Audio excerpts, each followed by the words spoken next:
sending out, we had the following glitch. So I went and I took a look at the analytics after we ended that live, and we had a 70% following. So just to put it out there, y'all, we are typically looking for about a 20% following. So anyways, we've switched our topic here today, chat. So today it is we're going to be talking about God. So if you think God is real, make sure to hop into those guest requests, ladies and gentlemen. I don't think God is real. And in fact, I don't think that there's any defensible worldview that God is real, right? And we are particularly just talking about the Christian God here today, y'all. But if y'all could help me out by double tapping on that phone screen and sharing out this live to a couple friends here today, that'd be very beneficial to myself and to the stream. That would also be beneficial to help get some people up in here, y'all. Without further ado, we're going to go ahead and move this real hop in those guest requests. What's up? How old are you? You're old enough, right? I have a question. 34. Are you potty trained? Me? Yep. I like to think so. I just couldn't tell because of your profile picture. All right. Do you think God's real? Yeah, I do. But I just got a question for you, though. Go for it. Why are you such a coward? You always go after the Christian faith only. Wait, I go after Islam too, but Where? I do. On your profile, have you ever gone after Islam? Oh, yesterday I talked to Abid. When have you put like something mocking Muhammad behind you? You never have. Wait, because I predominantly like to talk about Christianity because Christianity is the only Christianity is the only religion in which impacts the society in which I live in. You can get away with it because Christianity. No, sir, just because I'm giving you a logical defense of why I predominantly talk about. You're a coward. You don't go after. Yeah, because you won't allow me to because you tend to overspeak. No, you're me. an Islamist. You're afraid of them, so that's why you don't. You go after Christianity because they're an easy target. Well, I'll go ahead and tell you the real reason if you'd like so. Why don't you go after other religions? Why do you focus on mocking just Christianity? Because you're I'll go ahead and tell you. Because I live in the United States of America, where every president in which we've had has been a Christian, and 82% of the Congress in which we currently have is a Christian. And the fact that 82% of the Congress is Christian is why the country as a whole is pro-Israel, allowing the genocide against the Palestinian people. And I think social advocacy against Christianity is generally something in which is socially. Because if there wasn't for TikTok, you'd be a nobody. Okay, so, and if it wasn't for your fucking mother, you'd be living on the streets. How about that? She took you in. You live in her basement. She still makes you dinner. That's damn straight, okay? Boy on the street with a big mouth that would have got his ass beat like a million times already. Oh, look at you, a full-grown man talking shit on the internet. You are willing to catch a charge because some 19-year-old white boy is pissing you off. Easy targets, but you won't. Okay, did you just call your own religion an easy target? It is an easy target because Christians are not gonna. If you put Muhammad in your background right now, watch what happens to you. Do it. Do it. If you're so tough, like you act on TikTok, go ahead and put something mocking Muhammad and call Islamist out. And I want to see what happens to you. See if you're still so cocky then. Yeah, we'll say two things here. The first thing I'll say is I talk about Christianity because it's the only religion that impacts the society I live in. And then the second thing that I'll say here is, I can and will talk about Islam. Like for instance, Muhammad is a pedophile that married a 6-year-old. You and that other Parker little fucking soy boy. Another soy boy. Hey, sir, I have a question. Why do you think I'm a soy boy? Yeah, tell me why you think I'm a soy boy. You would be nothing. You'd be nothing. As I already said, without your mother, you'd be nothing. Living on the streets. You live in her basement. But without TikTok, you literally are nothing. You spend your days going after people, predominantly Christian people, religions. Can we get some baby bottles in the chat for this man baby? Everyone, I'm a man baby. Let's get some baby bottles in that chat, ladies and gentlemen. Let's get some baby bottles in that chat. I appreciate you for the confetti. Oh wow! See, look at this emotional man, ladies and gentlemen. He can't contain the fact that thank you for the corgi, that I'm intellectually dog walking him. That he's now threatened my life. You want to go to jail for the rest of your life because I'm pissing you off, sir? I'll take that as a compliment. You wouldn't do anything. TikTok. You know what I do? I tell this shit to you straight to your face, and then I would condemn you in the name of Jesus, Lord. TikTok has allowed you to think you're tougher than you are. No. TikTok hasn't allowed me to think that I'm tougher than I am. TikTok has allowed me to show how tough I am to you, motherfucker. Yeah, let those demons escape. Let those demons run out of your mouth. Listen to you. Go after Islam. You think this is how Christians are supposed to act? What does Matthew 7:1 say? You are so pissed off at the truth. Why don't you ever go after Islam? You are so pissed off at the truth. I said Muhammad was a P3DO 10 minutes ago, sir. Chelsea, thank you for the money, guy. Yo, So what the go. fuck do you have to say You're now? always going after Christians. And I that's have a fact. question. Where in the That's a background fact. does it say Christian God? The cross? The Jesus with a happy face? Come on, you think man. that's a happy face? Stop being Wait, I have a disingenuous. question. Is Jesus a prophet in Islam? He's a prophet, yeah. yeah. Wait, so why are you saying I'm only going after They don't Christianity believe, here? yeah, but they don't believe in the cross. That's the separation. Wait, but the point is, I am particularly saying No, that you're God isn't real. Do particularly you think that going this will after apply to you're Muslims you're as well? particularly going after Christians. Look at and you do it whine and all the cry. time. Can you give me a defense of the Christian worldview? Let's get some more baby bottles in that Defense, chat, ladies and gentlemen. Let's get those baby bottles rolling, guys. Let's get those baby bottles. You're possessed by a we demon, wouldn't sir. have Western Can I say a civilization prayer without over the you? Christian worldview. We would not have hey, Western civilization without the Christian worldview. Can I say a prayer over you? You can be mocking us all you He got removed for violations of the community guidelines, ladies and gentlemen. And there's our first guest of the night. We're going to go ahead and move on to our next guest. These Christians are pissed off because I'm exposing the truth. Let's go ahead and talk to our next guest. If you're in those guest requests, make sure you're a Christian. These Christians are so mad. They're so mad. They're so mad. For real, Parker, it was coming. What's up? Hello? How old are you? Hello? Hey, what's your age? I'm 21. You're 21. Sweet. Do you think that God's real? Yes. Okay, sure. Which God? What religion? Christianity? Christianity. All right. Go ahead and give me an argument for the existence of the Christian God. Why do you believe that the Christian God exists, sir? Because in the Bible, everything, basically, the whole Bible. Have you read the Bible before? I sure have. I've read the Bible. Now give me the argument. I'm waiting. Okay, before the argument, can I talk about what you were talking before? Yeah, if you want to piss, moan, whine, scream at the fact No, that I none of that. predominantly I just like want to to talk to talk. Christians, Just talk that's okay. respectfully.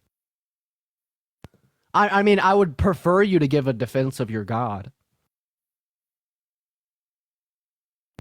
Oh no, he's on pause. Does that mean he's leaving, ladies and gentlemen? I think. Oh, he's back. Okay. I think you're edging us all. You're edging us all. We're all waiting for the defense of your God. No, wait. What religion are you targeting, though? Predominantly Christianity. You said you're a Christian, so it seems like we're compatible. Go ahead and But give a defense before of the you Christian said you God. weren't targeting Christianity. No, I did specifically say that I'm predominantly targeting Christians. Yeah. Oh, because when I joined, that's not what I heard. That's why. Oh, well, you probably just misheard me. But anyways, can I have an argument or? Yeah, because in the Bible, Jesus said, "I am the Father and I are one." Mm-hmm. And Jesus, he's God. Okay. So what else do you need?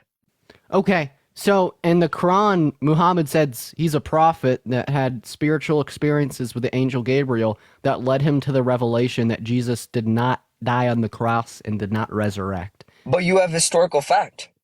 Oh, you have historical fact for the Bible. This is new. Okay. What's the historical evidence to back the claim that Jesus is God? Because the what's it called? Wait, what's it called when you put someone after they die? It's called a tomb. Yeah, sorry, I was looking for that word. The tomb. Oh, also, first accounted witnesses, Mary, Martha, they also saw their first accountant. Who the fuck is Martha? Okay, hey, the tomb probably didn't exist. When we're talking about Roman crucifixions, two things were most likely to occur. The individuals were either left on the cross to decompose or they were put into a mass grave. So if you're like appealing to a tomb with no evidence, right, I'm going to call this a little bit irrational. Right, but hey man, I have a question for you if that's all right. Yeah, no problem. Awesome. I have a question. Do you think that ethnic cleansing is always wrong? Ethnic cleansing? Can you define what that is? Sure. The eradication and unaliving of a group of people because of their ethnicity. Who's doing this? Who's doing this? Well, that's not the question I asked. I asked if you think it's always wrong. So you're saying killing someone based off religion? Just say unalive. No, I said ethnicity. Oh, ethnicity. Sorry. Yeah, that's wrong. Okay, so God did something wrong in 1 Samuel 15:3 when he commanded Saul to gather his army and slaughter all of the Amalekites, man, woman, and child. Or was that okay?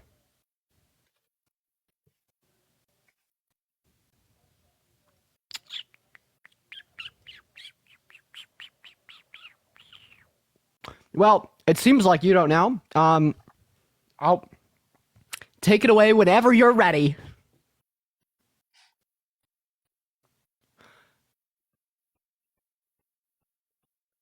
Gagged?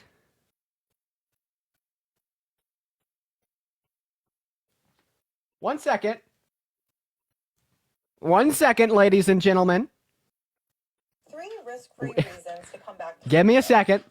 We'll waive the $20 styling fee for your next.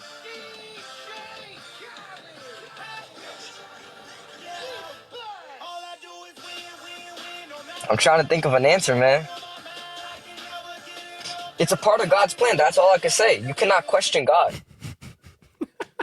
Okay, sweet. So you think it's a part of God's plan. Therefore, you don't think it's wrong. Therefore, you don't think all ethnic cleansing is wrong. Therefore, you think ethnic cleansing is sometimes good.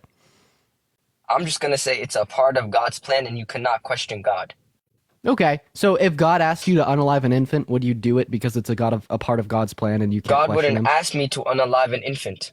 Well, we're talking about in the Bible where he did do that. That was right? the Old Testament. In the New Testament, Jesus told us to love your brothers and sisters in Christ. Jesus Okay. never said, oh, if this person is a different ethnicity or a religion, go and unalive them. Jesus never said that. He said Wait, love. yeah, he did. Where? Well, you said Jesus is God. God Yes. commanded them to do this in the Old Testament. But in the New Testament, Jesus is God, right? You believe that Jesus is God? Yeah, if you're saying that Jesus is identical to God, right, and God commanded, the slaughter of the Amalekites, man, woman, and child, right, I don't see why this wouldn't be the case. But additionally here, you never really answered my question, right? Because I particularly asked you, if God would command you to unalive an infant, would you do it? And then your response to this is, well, God wouldn't do that. Wait, but who are you to question God? How do you know that God wouldn't do that? I'm not questioning God. Okay, so then if he asked you to unalive an infant, you would do it? But he wouldn't tell me that. Okay, how do you know that? Because I told you, in the New Testament, Jesus is God. Jesus told us to love our brothers and sisters in Christ. Yeah, that's fine. I don't understand how this still wouldn't mean that God could ask you to unalive an infant. He wouldn't. Yeah, you've given me no reason to believe this. You're just saying I that did Jesus give says, you a reason sir, because sir, you're saying, you know- one second. You're saying, okay, listen. You are saying that in the New Testament, Jesus says to love your neighbors, right? Yes, So are yeah. you saying that it didn't say this in the Old Testament, and that's why God commanded people to unalive others? Okay, there was many differences that changed in the New Testament. That is the reason. In the Old Testament, they were sacrificing. In the New Testament, Jesus Okay, was the yeah, only let's one just imagine that you were alive during the times of the Old Testament. If God commanded you to unalive an infant, would you do it? But I'm not alive. If I'm not alive in the Old Testament, I don't have to think like that. It's a Okay, hypothetical, let me- sir. let me sir, give you- with all due respect, you're not going to get out of this. I'm particularly asking you a question to challenge your argument, right? Because you said, you said God did command ethnic cleansing, but you can't question God, right? So I'm just simply asking you, if you were alive during the time of the Old Testament and God commanded you to unalive an infant, would you do it? He wouldn't. Wait, yes, he literally did in the Old Testament. 1 Samuel 15:3. He commanded Saul and his troops to unalive thousands of infants. If you're alive back in the 1800s or whenever You think the slave Old Testament was in 1800s? No, whenever Bro. slave existed, whenever slaving, like owning slaves, right? Would you own a slave and make them do work and whip them and stuff like that? Of course I that's wouldn't. all bad, right? Are you saying that slavery's bad? Yes. Leviticus 25:44-46. God is speaking to Moses. You may buy male and female slaves from the nations around you. From them you may buy slaves. You may own them as property for life and bequeath them to your children as inherited property. Exodus 21 verses 20-21. You may beat your slaves as long as they recover in a few days because they're your property. See, here's the difference. That's the Old Testament. So slavery wasn't wrong during the times of the Old Testament. It wasn't wrong in the Old Testament. What? Yeah. So you don't think that it was wrong to own humans as property for life and beat them?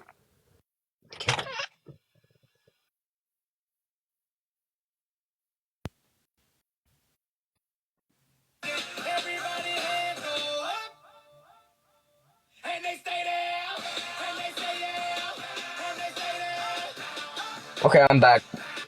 Okay, so go ahead and respond. But I didn't hear your question, but I have to go because I'm still in the car. Adios. Wait, what was your question though? Oh, yeah, I asked you if you thought that owning human beings as property for life and beating them was wrong in the times of the Old Testament. Yes, it is wrong. Okay, so you think God commanded something that's morally wrong, and because he did that, he cannot Wait, possibly can you be all just good. check one of the recent comments? It said Exodus, it doesn't say that. It does. When you quoted all those Bible verses, I haven't memorized the Bible, so I don't know if you were wrong. I just went with what you said, so. Yeah, I mean, do you want me to give you the direct citations? I mean, you're just stalling and wasting Sure. your time. Yeah, so Sure, let's you go ahead can, and... but I told you I have to go, but you can, of course. Oh, well, if you do you have to go, or do you want me to give you these verses? You can give me the verses, but quick, because I have to go. I'm still in the car. Okay, yeah. So first, Leviticus 25:44-46. Your male and your female slaves are to come from the nations around you. From them you may buy slaves. You may also buy some of the temporary residents living among you and the members of their clan born in your country, and they will become your property. You can give them to your children as inherited property and make them slaves for life, but you must not rule over your fellow Israelites ruthlessly. This basically explains like the nationalistic chattel slavery that they had. Then Exodus 21 verses 20 through 21 says, anyone who beats their male or their female slave with a rod must be punished if their slave dies as a direct result, but they are not to be punished if the slave recovers after a day or two, since the slave is their property.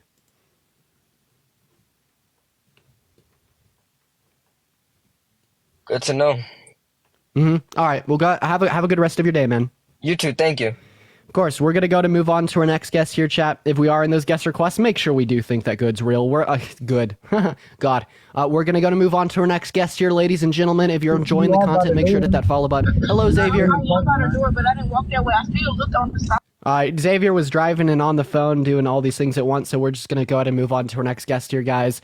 Yeah, everyone hit that follow button if you're enjoying that content. Also, make sure that we're double tapping. Let's try to get up to 100K likes. What's up, Pedro? How old are you? 38. How you doing, man? I'm doing all right, man. Do you think that God is real? Absolutely. I know he's real. Awesome. What's your religion? I'm Christian. Perfect. So yeah, why do you think that the Christian God is real? I can only tell you what I've experienced in my life. I can't force you to believe anything. I can't force anybody to believe anything. I can just tell you the works he's done in my life.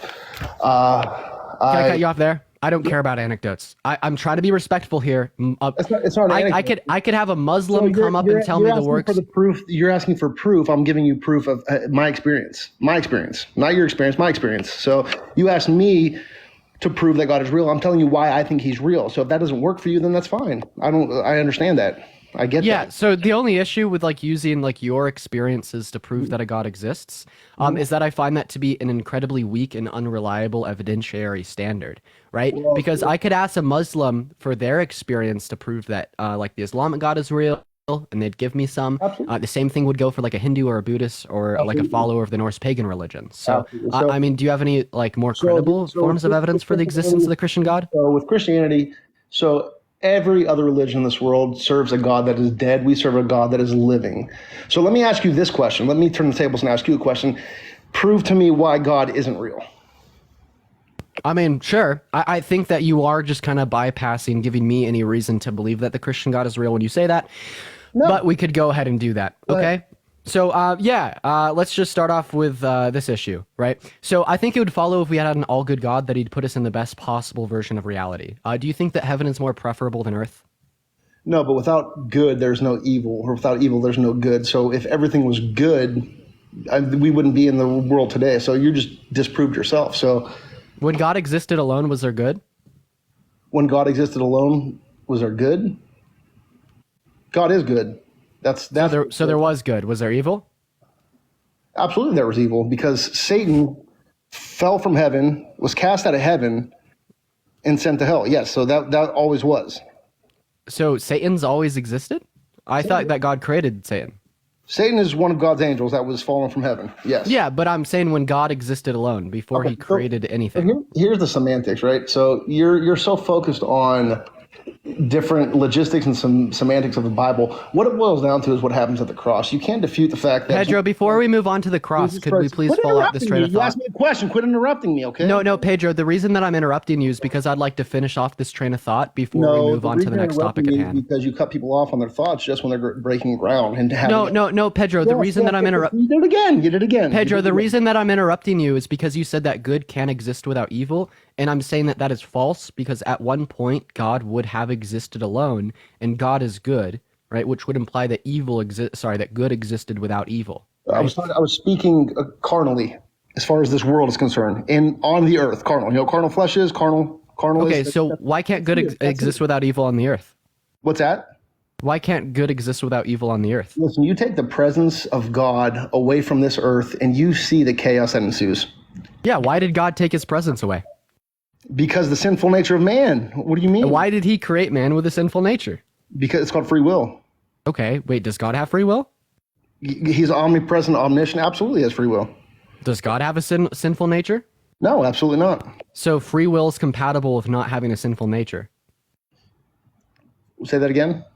Yeah, free will is compatible with not having a sinful nature. You What do you mean particularly said that humans have a sinful nature because they have free will, but it's not necessary that you have a sinful nature if you have free going will. back to what For happened instance, with God has free will, yet God doesn't have a sinful nature. People in heaven have free will, yet people in heaven don't have a sinful nature. There's no correlation between free will and in sinful nature. I'm saying God gave us. You made the correlation. I asked you why humans have a sinful nature, and you said it's because they have free will. You said that there was a correlation. No, there's no correlation. So what I'm saying is you have free will. Okay, so in the Garden of Eden, Eve was tempted by the serpent. Correct? That's biblical, right? That's in the Bible.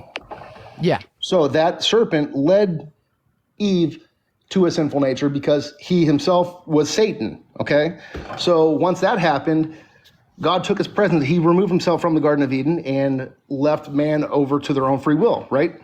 Their own sinful desires. And so what's happened is, I mean, honestly, man, look where we're at in this world right now. Like, I just. Hey, man. How could you even have, like, how could you not want to hope in something better? How could you not want to hope in something greater? Oh, now, man. So if you want a little bit of proof as far as Jesus is concerned, so Can I answer your question? well, let me finish speaking first, and then you can answer my Hey, question. Parker. So That's Isaiah 53, right? You want to talk about, whether Jesus was alive or not, right? You know where I'm going with this, Jesus or Isaiah 53?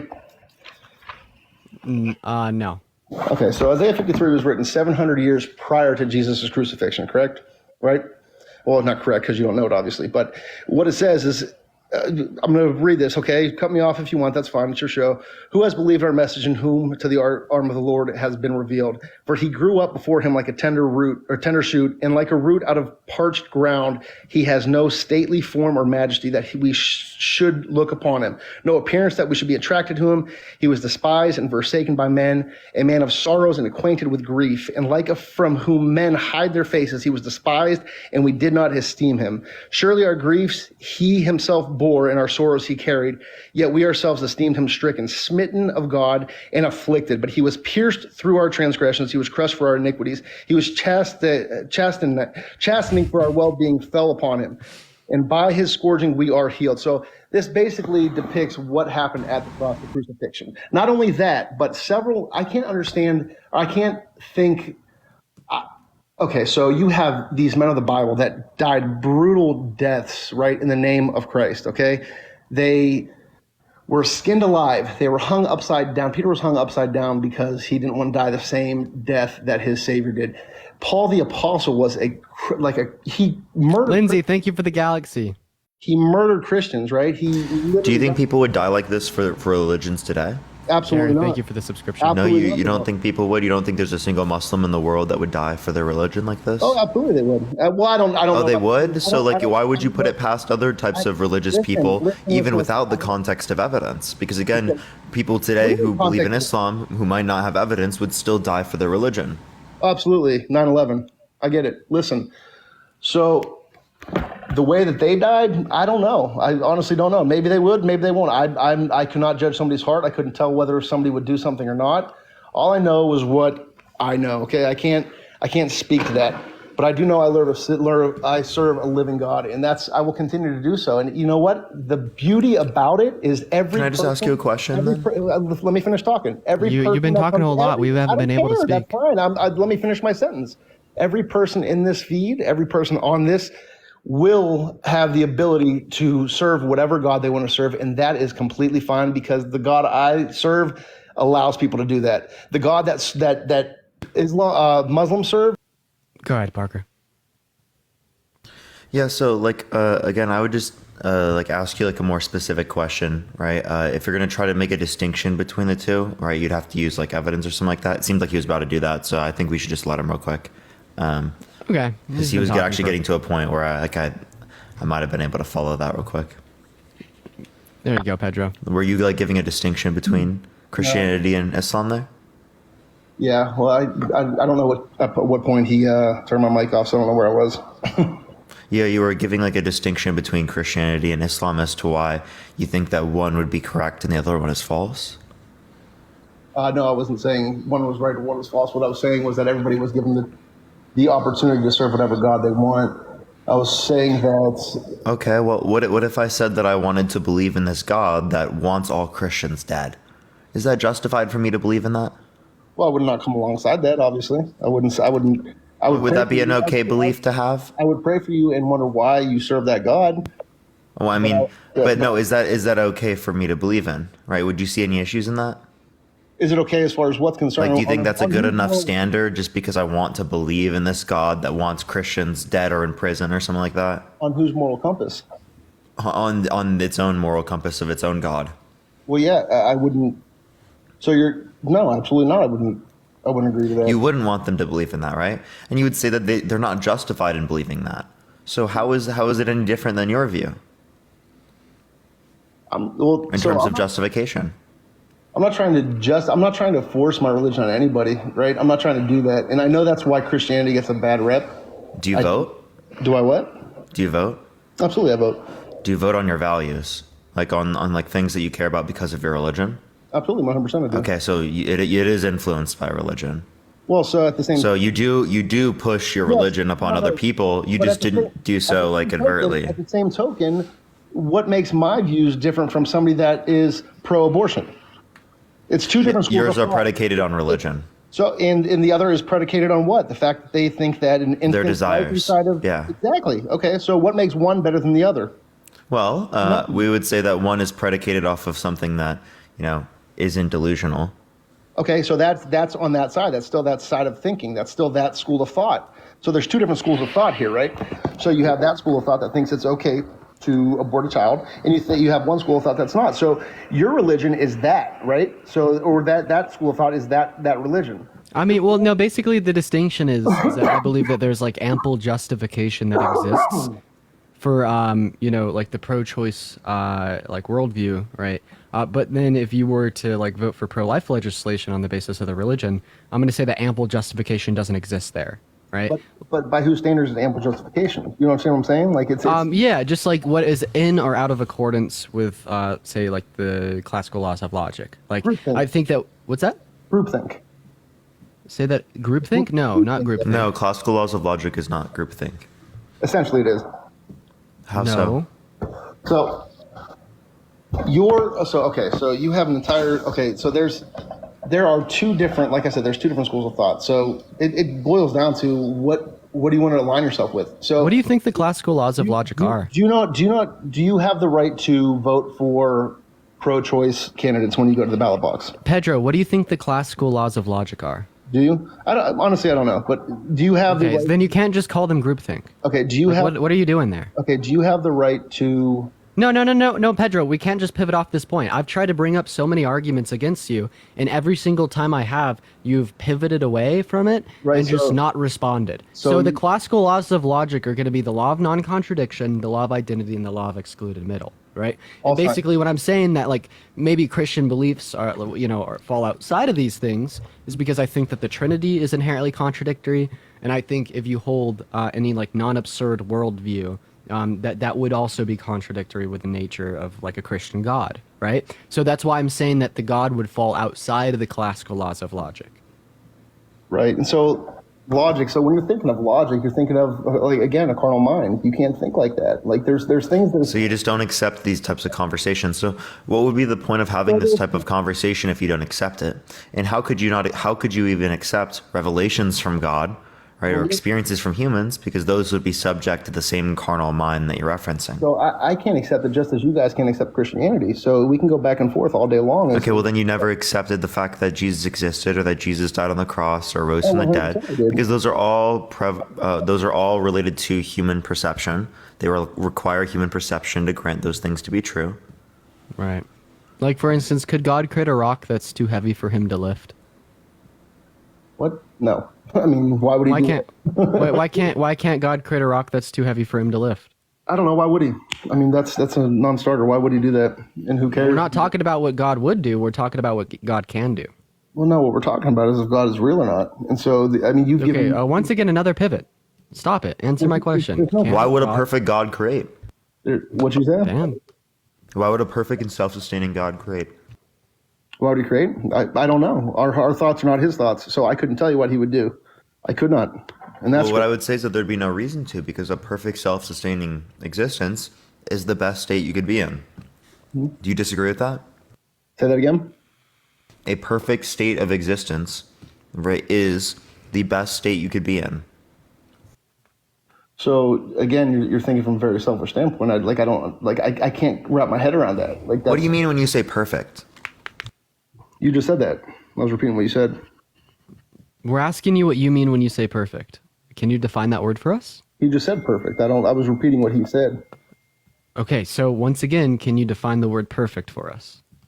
Like, how are you using the term? Because based upon the way that I use the term, it would indicate that nothing can be more desirable than a state of perfection.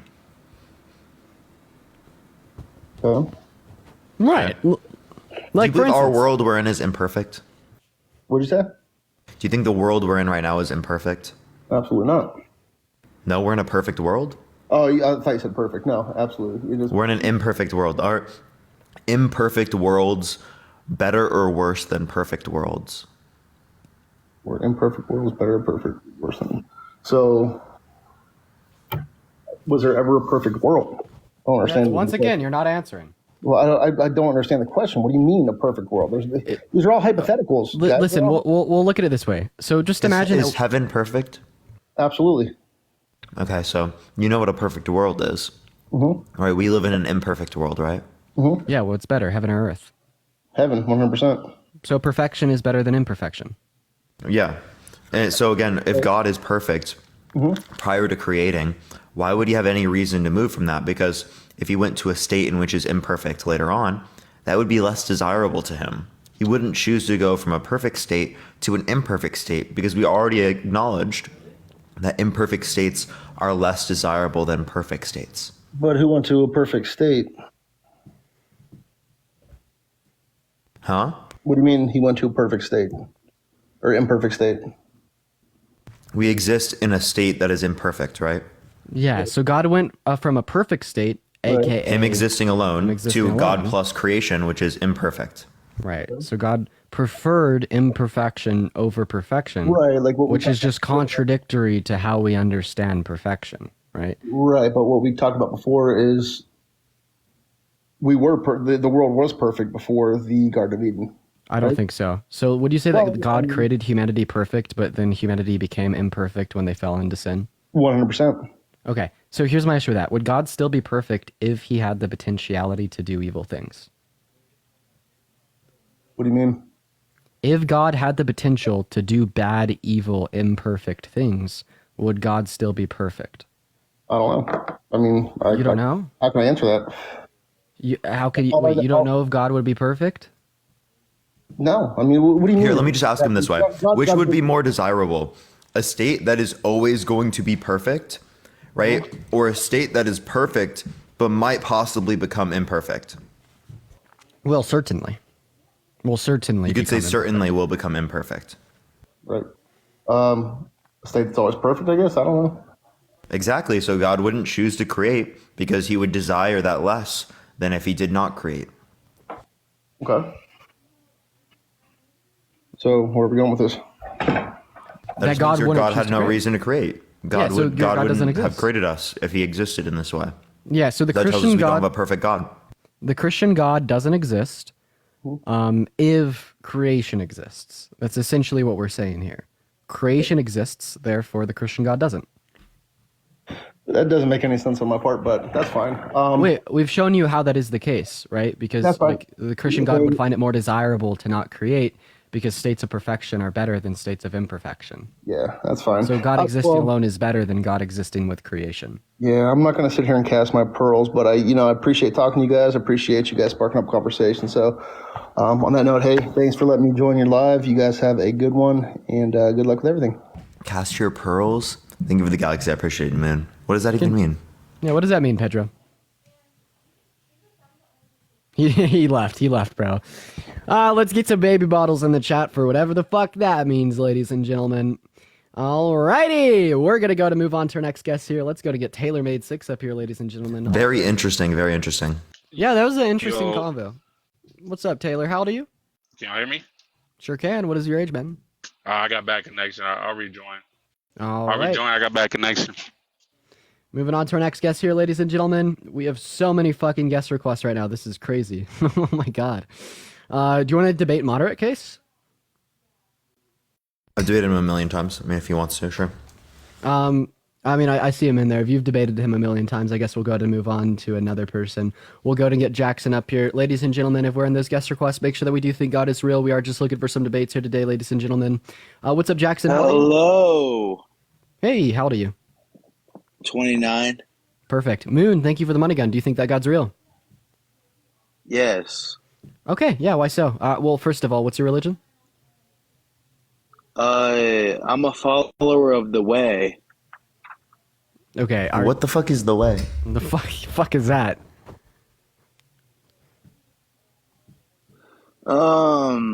The way is Jesus Christ. Okay, a really pretentious way to say that you're a Christian. So, yeah, why do you think that the Christian God is real? Because in the beginning, the Spirit of God was hovering over the waters. And it Okay. was the first day. So and you're God trying. and God said, "Let there be light." So you're assuming that the Christian God is real in order to prove to us that the Christian God is real? No, he said, "Let there be light" on the first day. Who do you think that light was? Avacadabra! Jesus Christ. Yeah, and it was also, I can believe it's Harry Jesus Potter. Christ said, "I am the light It of was the world." Harry Potter. Harry Potter shit. did it. Wait, I have a counter argument against this. So your God created light, and you say that light is Jesus Christ, right? But you think Yes. Jesus Christ is God, yet you think Jesus Christ was created. So you think God was created. Well, there's God the Father, there's Jesus Christ the Son, and they share the Holy Spirit to make up of the Holy Trinity. And What a so mess. here's what happened. How many gods are there? There's one God. So Jesus isn't God? Jesus is God. So the Father isn't God? The Father is God. Wait, but aren't the Father and Jesus two separate, The distinct Father, persons? the Son, and the Holy Spirit. So when Jesus was crucified,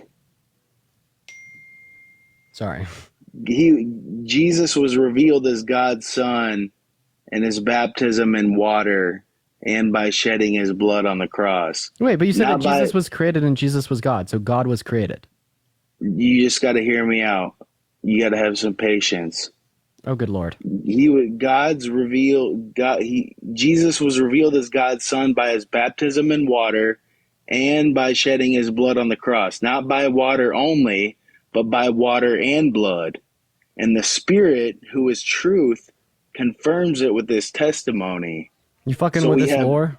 So we have these three witnesses: the Spirit, the water, and the blood on earth. Okay, so What gives me any reason to believe that this is true over any other depiction of any other claim? Like I said, it could be Harry Potter that did this. Well, I'll tell you. Let me turn to it.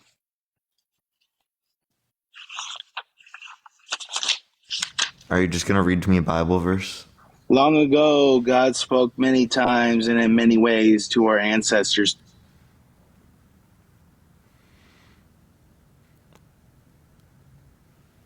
Interesting. Hey, what's up, Sam? How old are you? All right, Sam.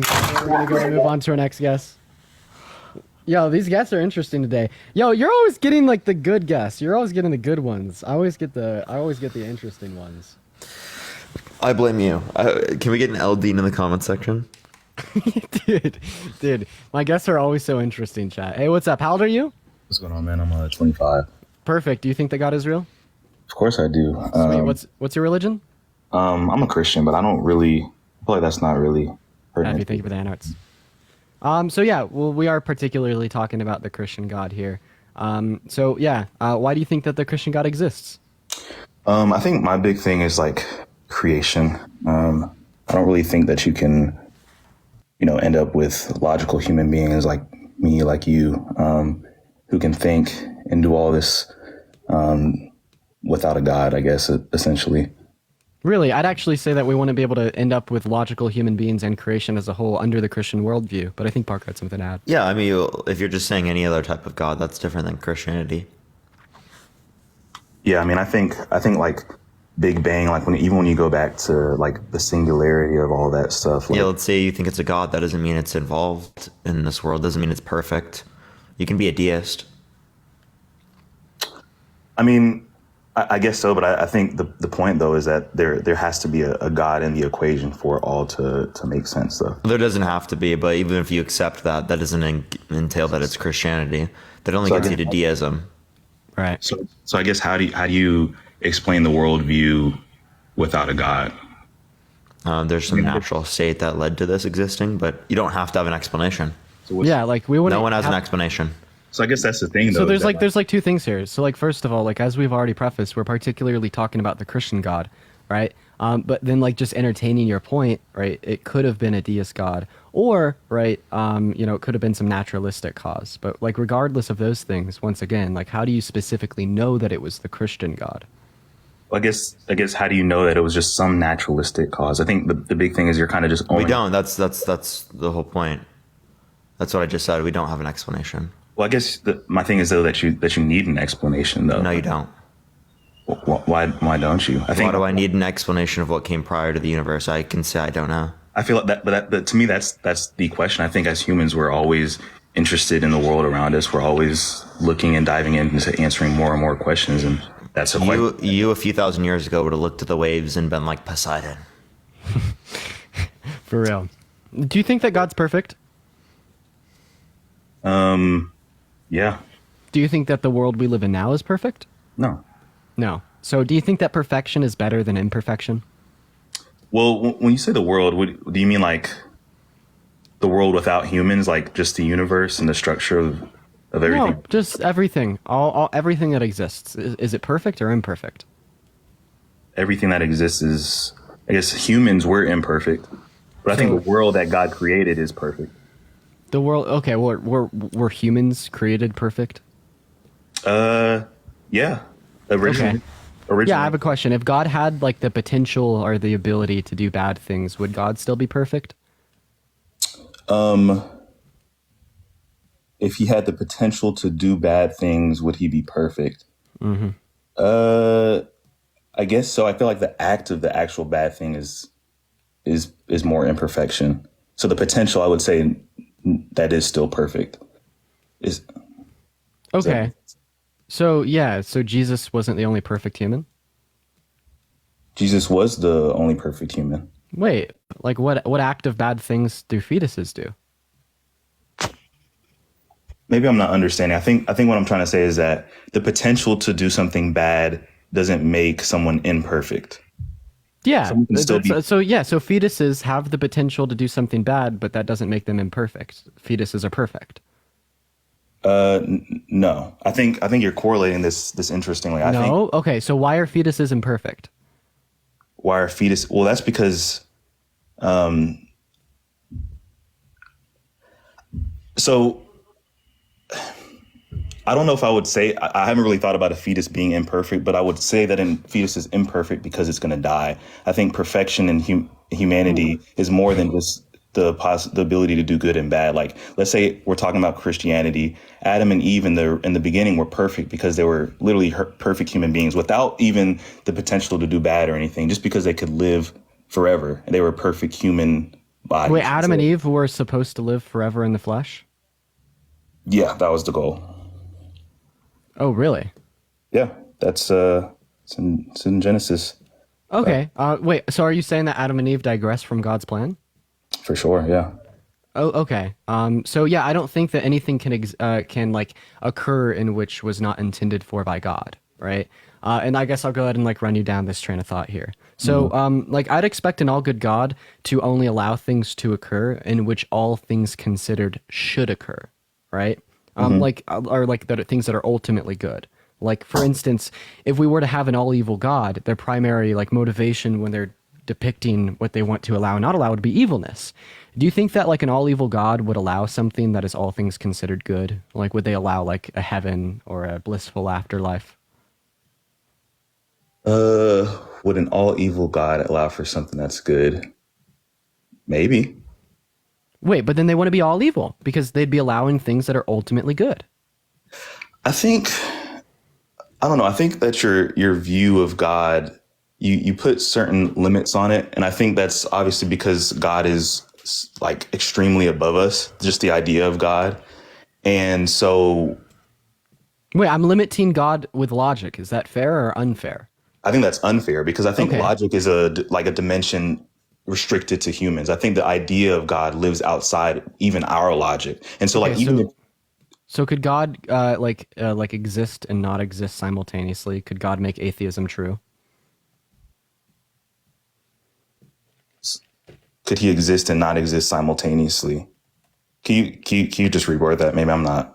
No, could God make atheism true? You heard it. It's a confusing question because it's a contradictory question. Right. Could he make it true?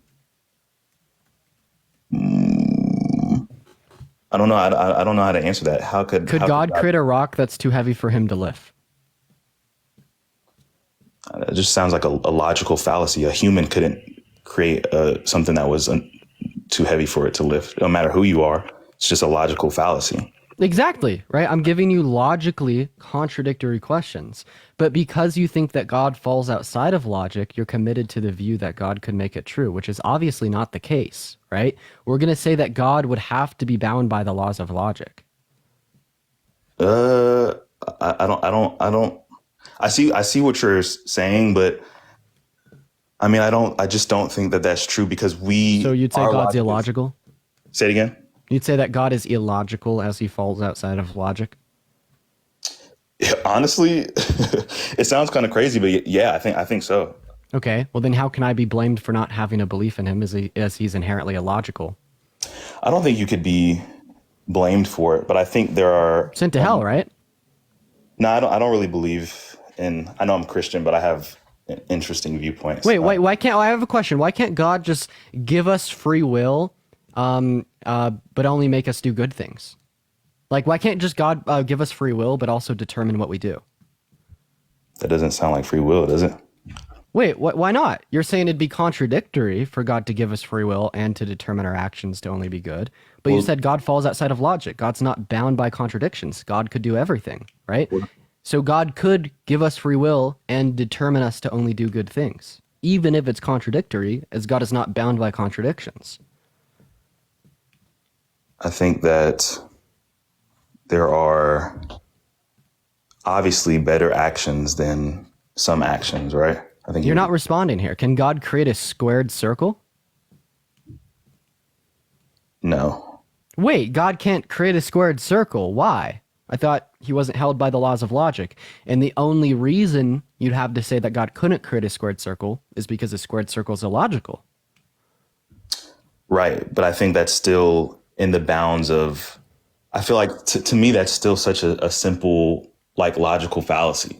Well, yes, it is a simple logical fallacy. Right. You said God falls outside of those. God is not bound nor controlled by logical fallacies. You made the statement, not me, right?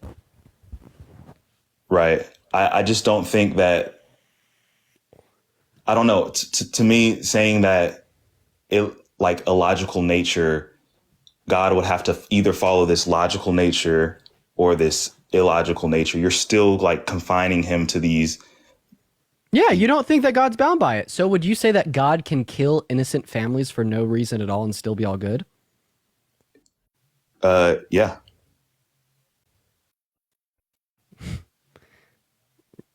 Can you explain that one? Wait, what did you just say? Did you say it was God could still kill babies and be good? Like Yes. with no reason at all, even preface with no Could God reason. tell you to eat a baby and still be good? Yeah. Could God tell this you is- could God tell you to grape an infant and still be good? I think. Okay, wait. Okay, that's a little bit. Oh, so Oh, now your Unaliving it- brain steps in. yeah, unaliving innocent families and eating babies wasn't enough. So, so when I say unaliving people, I think that God has the right to, as a creator, like if an artist were to draw something, he has the right to erase it, and so I think that's similar to God. So I think that, and he's So also he gets to promised do whatever he give wants with it, right? He's also promised to give it back, and so like in terms of justice, human justice, No, I'm isn't- asking you, he can do whatever he wants with it, right? with what? With the creation. His painting, right? Yeah, why didn't God unalive baby Hitler? If he could do whatever he wants with his creation, he could have unalived baby Hitler and stopped No, over different 100 million question. deaths. You're then saying it'd be okay for him to command people to grape others. It'd be good, actually. No, but I think like Wait, why not?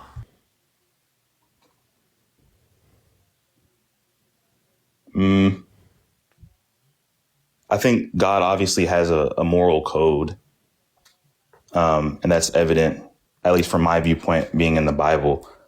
That's obvious in the Bible. So not all actions are okay. Okay, so why is the commanding of ethnic cleansing okay?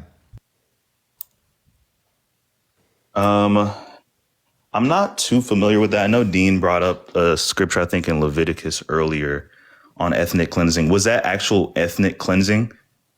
Yeah. So what was? Could you? The ethnic cleansing of the Amalekites. He called for the death of men, women, children, and infants. And fuck, even the cattle and sheep and camels and donkeys. All of them. So why They did? even got the axe, bro. It's Like crazy. So Nope, why bro. did he do that? I'm actually genuinely asking. I'm not sure. I forget who the Amalekites are. Why did he do that? Does that even matter? Yeah. Is there yeah. a I context think in it's which huge. justifies? Let me just ask you: is there context in which justifies any ethnic cleansing? Absolutely. The Nephilim came down, and I mean, if you think of them as an ethnicity, but the Nephilim came down, and I mean, God had to wipe them all out. Oh, okay. So you do think that there are certain circumstances in which ethnic cleansing is okay. Is it ever okay to kill babies? Not necessarily. Probably not in the context that you would describe it. Okay, so no context is okay to kill babies. I mean, I could probably make up a scenario. Make it up. Do it. Let's say the Nephilim babies. Let's say God commanded that the Nephilim babies be killed. Then I mean, I can understand that. I think there's context, right? Why? Because I mean, they're bad. They came from. But they're babies. So. Okay, so can he kill baby Hitler? Baby Hitler was bad. Yeah. I mean, could God do it? Is that what you're asking, or just anyone? If it's justified for God to kill the Nephilim babies because they're bad, Right. why is it not justified for God to kill baby Hitler because he's bad, or baby Stalin, or baby Mao, Yeah. or didn't maybe disagree any with that. genocidal dictator throughout the context of history? Yeah, I didn't disagree with that. Would you say it'd be good to do that? Quite possibly, yeah. Okay, so God. Okay, didn't so do those something people that's just weren't bad enough. So no, I think that. good. Yeah, who's worse, Hitler or one Nephilim baby? One Amalekite baby. One Amalekite baby. Yeah, that's a good idea. Who's worse, Hitler or one Amalekite baby? I think looking at the damage done, I'm not sure what the Amalekite babies did, but probably Hitler. Okay. So Okay, this well- would be a contradiction because it seems like you're saying that God had enough justification to unalive the Amalekite babies because they were bad, but yet God didn't have enough God just reason. prefers the Holocaust happening rather than not. Yeah, so God just prefers a Holocaust occurring. I think my thing is that you're owing that to what God would prefer. Who knows why God hasn't acted or isn't acting now? I mean, I think I have an idea. I might not be able to convince you guys, but I think that if we're talking about the Christian standpoint, I think that Satan essentially challenged God's authority and his sovereignty. And he basically said that, I know more than you. Humans are better under listening to me. And so God is answering that. God is responding to that by what we see now. But I think that isn't really worthy of discussion. But can I ask you guys a question, though? Sure. Yeah, after you ask your question, I'd like to ask you one. For sure. I guess, how do you guys, what's your view on creation as a whole, and how does creation happen without a God? Without just saying that it could just naturally happen, or it can just... No one knows. No one knows. I don't know. But do you guys not think about that? Do you guys not think about I do. Why are we here? Of course. I think that humans your thinking about why we are here is where Christianity comes from. And then you automatically jump to this idea of what's our answer. I don't think we need to answer questions when we don't have sufficient evidence to, indicate an answer, right? And I think that a big problem with, our human natures is wanting to answer those things. But, just because we can't doesn't mean that we should. But anyways, my question to you is, if you had God's powers for 48 hours, what would you change about the world? So, I mean, this is your show, and I appreciate you guys having me on. But I think it's interesting how we can't really have that discussion about creation. Wait, why'd you make that face? I didn't mean. I'm genuinely curious, because I think we're just being honest, man. Huh? We're just being honest. Who knows how the world was? I don't know what you want me to say. I guess that's my whole thing, is that you guys do so much deep dive and deep search into all of this logic against religion, but I don't know. You guys are kind of surface level when it comes to our purpose here as humans. Why are we here? I don't know. It just lacks. Purpose is defined by our preferences. What do you mean we're surface level? We might not know where we came from, but no one does. Name me a single fucking person that knows, that just doesn't presuppose something. So no, I guess I'm asking you, what do you think our purpose is here? Our purpose, again, it's just gonna be defined in individualized contexts. I'm asking. Right? I think we all invent our own purpose, right? My purpose is typically in terms of having a good time with my family, right? It's making the place, the world, a better place than I left it, right? Certain things like that. I see purpose in certain things like that. Does it make sense?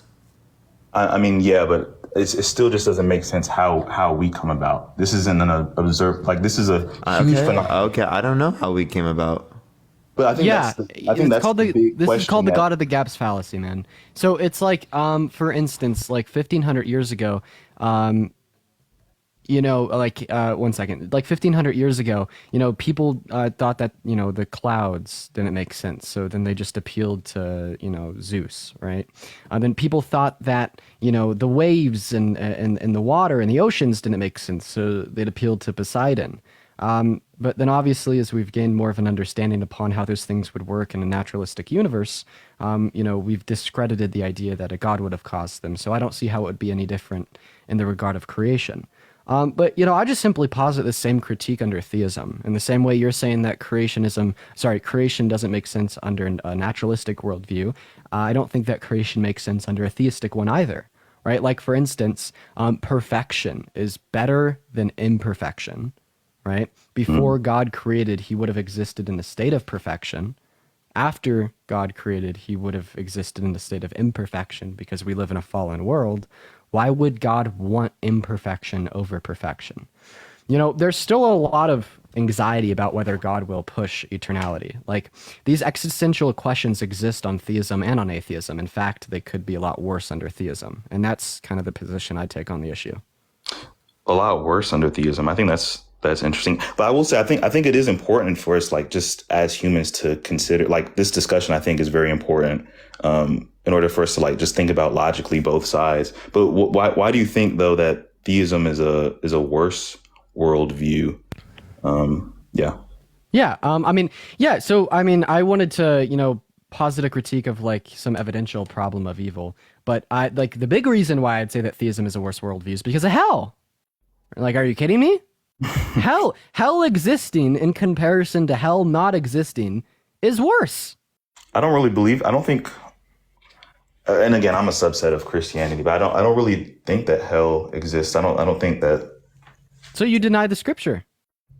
No. So you don't think that we'll have eternal separation from God once we die? Yeah, I think there's eternal destruction, like in that bad humans won't exist forever, but not in a fiery pit and there be tortured forever. And so what do you take hell to be? so I think that the Greek term is Gehenna. Essentially, that was like a big dumpster in Jerusalem. And essentially, it's just it's a symbol of eternal destruction. Even, Lucifer will be sent to, I think it's essentially a symbol for being destroyed forever. And so Lucifer will be there. And so will, I guess, the unrighteous. Bro, to Okay. me, this just sounds like Marvel DC comics. Like, I'm gonna be totally real, like Thanos and such. Yeah, for real. Right, like the But Joker. Like, I just like it. Honestly, doesn't seem much different to me. Right? I'm asking, like, what would be the justification for this worldview over, like, say us having a conversation about like DC and Marvel. I guess I was just answering his statement on hell being the reason Yeah, that we could be here because of aliens and because DC and Marvel or Star Wars led to us existing. It was a few light years away in a galaxy far, far away, and then they sent their DNA to us, and that's why we exist here. Just it could be that. I mean, right, but I think it's funny to make all of those jokes, but I think it's important questions to ask. I'm asking the question because it's important, right? You don't know the difference between these two views, right? Okay, you're not understanding, right? Why is one more probable than the other one? If it's not, well, then I think that's a bit ridiculous.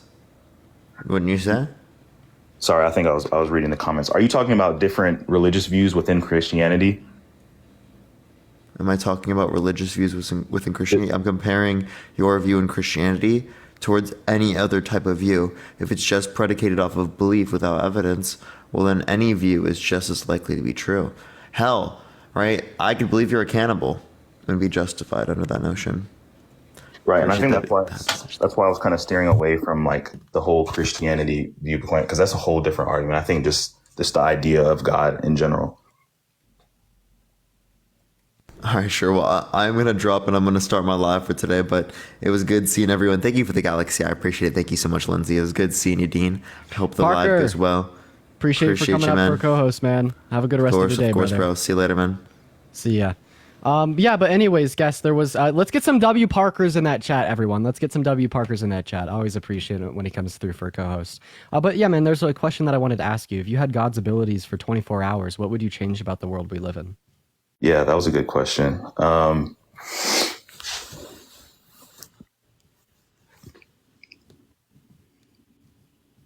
don't know. You don't That's know, like I could tell you, like I could give you some examples of things that I'd do. I'd snap my fingers and I would stop child rape, maybe like child sex trafficking, right? I'm sure that like slavery worldwide. Like, is there anything that you would change about the world?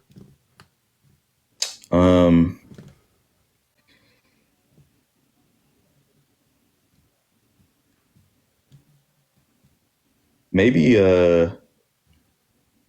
like just eliminating the I guess from my world point of view is just like kind of what you guys were saying was like killing baby Hitler, but instead of that, like removing Satan from the origin story. But you don't want the Christian world point of view. You want like right now. Dude, like if you were Superman for a day, what would you do? Like, what would you stop if you were all powerful and I you guess could do that's- anything? What would you change about the world? I think this is a really easy question. World hunger, the 3.1 million children that die of starvation a year, like, how's this a hard question? I guess that's what I'm saying though, is that you think of God as in this super like humanistic point of view, and I'm thinking if I was God, We're not talking about God. I'm talking about you. you're talking about me with godlike powers. So if you put me in this role of a deity, I'm thinking, what could I do to bring the world back to a world that is godlike? And to me, it's like, well, take away the problem at the origin. Like Satan. Okay, so you'd say Right. it would be good to remove Satan from existence. So I have a existed, question. Well, why doesn't God do this? That is a very good question. And again, I think it's because God doesn't think like humans. I think that Satan came and challenged God. And if God just shut him up, it's like if you have a bad kid in the classroom, you just send him out to the principal's office. I know this is a weird analogy, So but you're saying that there's all these things that are bad that you would want to get rid of, that you're saying it would be good to get rid of, such as Satan, right? But then when I ask the question, why wouldn't God do this? Your response is, well, God doesn't think like us. Maybe God wouldn't think it's good to get rid of Satan. Sorry, go ahead. In what sense is God good, right? Because if I say I have a good girlfriend, but she doesn't text or call me, maybe she's cheated on me, maybe she doesn't care that much about me and she forgot about my birthday. In what sense would she be a good girlfriend? In the same way, if you say we have a good God, but this good God, wants to just continue to allow all evil and suffering to exist and continue to allow Satan to corrupt his creation, in what sense is he good? Well, so I think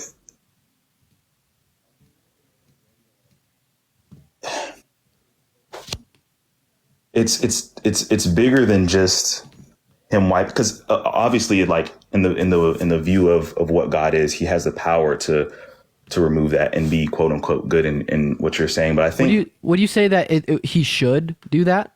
No, I don't think so. So you'd say that he shouldn't. So you'd say, okay, so when we say something should occur, we're saying that something is good. When we say that something shouldn't occur, we're saying that something's bad. So you're saying that God shouldn't, right, remove Satan. It would be bad for God to end suffering, right? I don't know. Why would it be bad for God to end all human suffering? So I don't know. I don't think correlating should and should not with good and bad. That's how we understand it to be. That's normative ethics, right? If we say something's good, all that we're saying is it's something that should happen. If we're saying something's bad, all we're saying it's something that shouldn't happen. Like, for instance, can you give me an example that would fall out of this dichotomy? Can you give me an example of something that's bad that should happen or something that's good that shouldn't happen?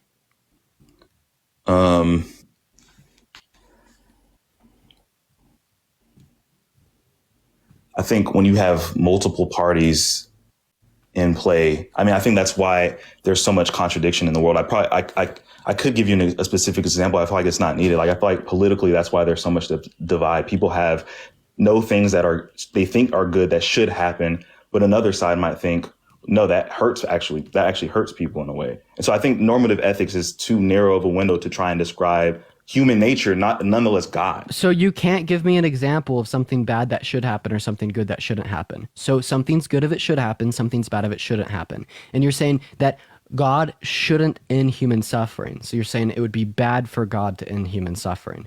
So why is ending suffering bad?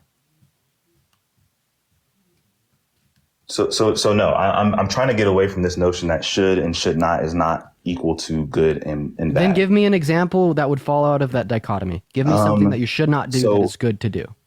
I guess based off kind of like the political thing, we could talk about anything. I feel like the immigration situation going on with Mexicans coming into, America or whatever, some people believe that they should come into America to be good for America or be good for them. But a lot of people think that they should not. And it'd be bad for them. So obviously, the people that think they should come into America think it'd be good for them to come into America. The people that think they shouldn't come into America think it would be bad for them to come into America. Right. So what is right? it? So if Is it something good or is bad? good, it's telling us what should happen. If something is bad, it's telling us that it shouldn't happen. Regardless of the fact that people disagree on this, a good is still something that should occur, and a bad is still something that shouldn't occur. So now What's that we the objective truth, though, I guess. that doesn't matter. That's not relevant to the conversation. We're not talking about objective truths. We're just agreeing on what we mean when we say good and bad. And if something's good, this means it should happen. And if something is bad, this means it shouldn't happen. Regardless on what our metaethical view is, this is how normative frameworks work. So now that we understand if something's good, all that means is that it should happen. And if something's bad, all that means is it shouldn't happen. Well, you said that God shouldn't stop human suffering, which means it would be bad to do that. So I'm just simply asking you, why would it be bad for God to stop human suffering? Right? Like this means it would be bad for God to stop the Holocaust. It would be bad for God to stop human slavery. It'd be bad for God to stop human child sex trafficking. So I didn't say that it should be bad or God should not stop human suffering. I think we're talking about. Okay, so should he? Should he? Okay, so he should stop.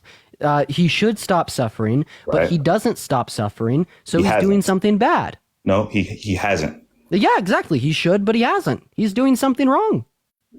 If you should feed your kid and you don't feed your kid, are you doing something bad?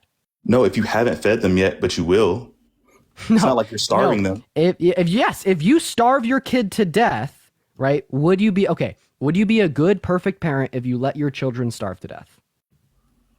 No.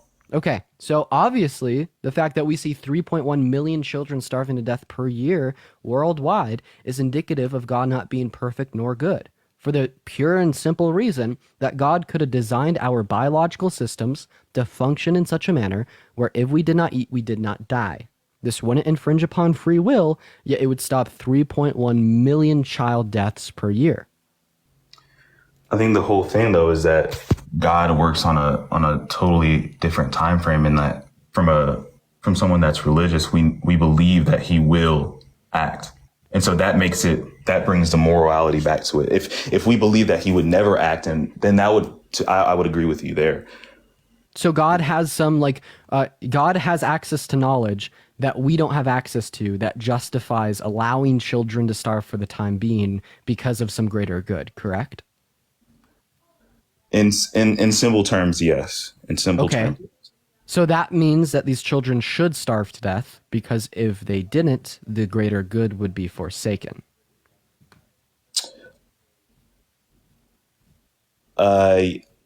Essentially. Okay. So yeah, you think the world would be worse if 3.1 million children didn't starve to death, right? Then also, would you say that God has a preference, has a desire for the greatest amount of good? For sure, but I think again we're follow me here. So God has a preference and a desire for the greatest amount of good, and 3.1 million children starving to death a year is required for the greatest amount of good. So therefore, God has a preference or desire for the 3.1 million children starving to death per year. I don't think we're seeing what's on the other side of the equation, though. That's fine. But would you agree with that conclusion? Would you agree with the conclusion that God has a preference or desire for 3.1 million children starving per death a year because of the greater good that it will yield, even if we don't know what that is? No, and the where I disagree is the desire, the desire for that. So God, so God doesn't desire for the 3.1 million children to die per year. So he doesn't desire the greater good because that would be required for the greater good. He allows it for the greater good. Wait, so God permits it. Does that mean that God finds it permissible?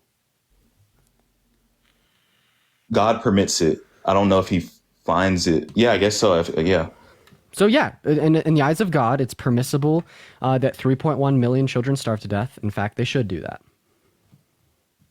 It's permissible, yes. So go ahead and say that out loud. 3.1 million children should starve to death a year, and it's permissible in the eyes of God. And if they didn't starve to death, all things considered, the world would be worse off, as the greater good would be forsaken. Here's the thing: is that, and first of all, I don't know why you want me to say that, but I guess the thing though is that in a religious viewpoint, God is going to bring back. He has the power to resurrect, at least in this viewpoint, all of those who have passed, unrighteous and righteous. And so that's why on the scale of a God, that is justified. Like us as humans, if a human were to go out there, like you mentioned Hitler, and commit genocide, obviously that's wrong because they didn't create that human life. But God operates on a scale that's beyond our logic, beyond our thinking. And so, yes, God can do as he pleases with his creation, especially if it's for the greater good of humanity. Yeah, so let's think about it this way. If I go to the doctor's office and I get a vaccine, I know that for me to yield the greater good of the effects of the vaccine, that minute amount of pain of it entering into my arm is necessary. So we'd say that I should experience that pain. In fact, all things considered, it's good for me to experience that pain because what it leads to, aka a vaccination to a deadly disease that could kill me, is good, right? Mm-hmm. So, I mean, just think about the vaccine like the greater good, and think about all the suffering that exists in the world, like children starving to death, as a pain caused by the needle. God understands that that is necessary to yield the maximum amount of goodness, so therefore it should occur, and it's a good, in the sense that if it didn't occur, everything would be worse off, right? So in the same way, right, you said that that pain of the needle was good. All of the suffering in which exists on earth is good. And what's the conclusion of this argument? Evil isn't fucking real. Under the Christian worldview, evil doesn't exist. Because everything is good. I guess what does that have to do? Like, let's say that was true. What does that have to do with God being real or not? Yeah, because, well, I feel like Christian beliefs are predicated on the existence of evil. Like, for instance, why would God not want us to do good things? And the Bible gives a whole host of sins that we're not supposed to do. But if evil didn't exist and those sins were truly good, why wouldn't God want us to do them?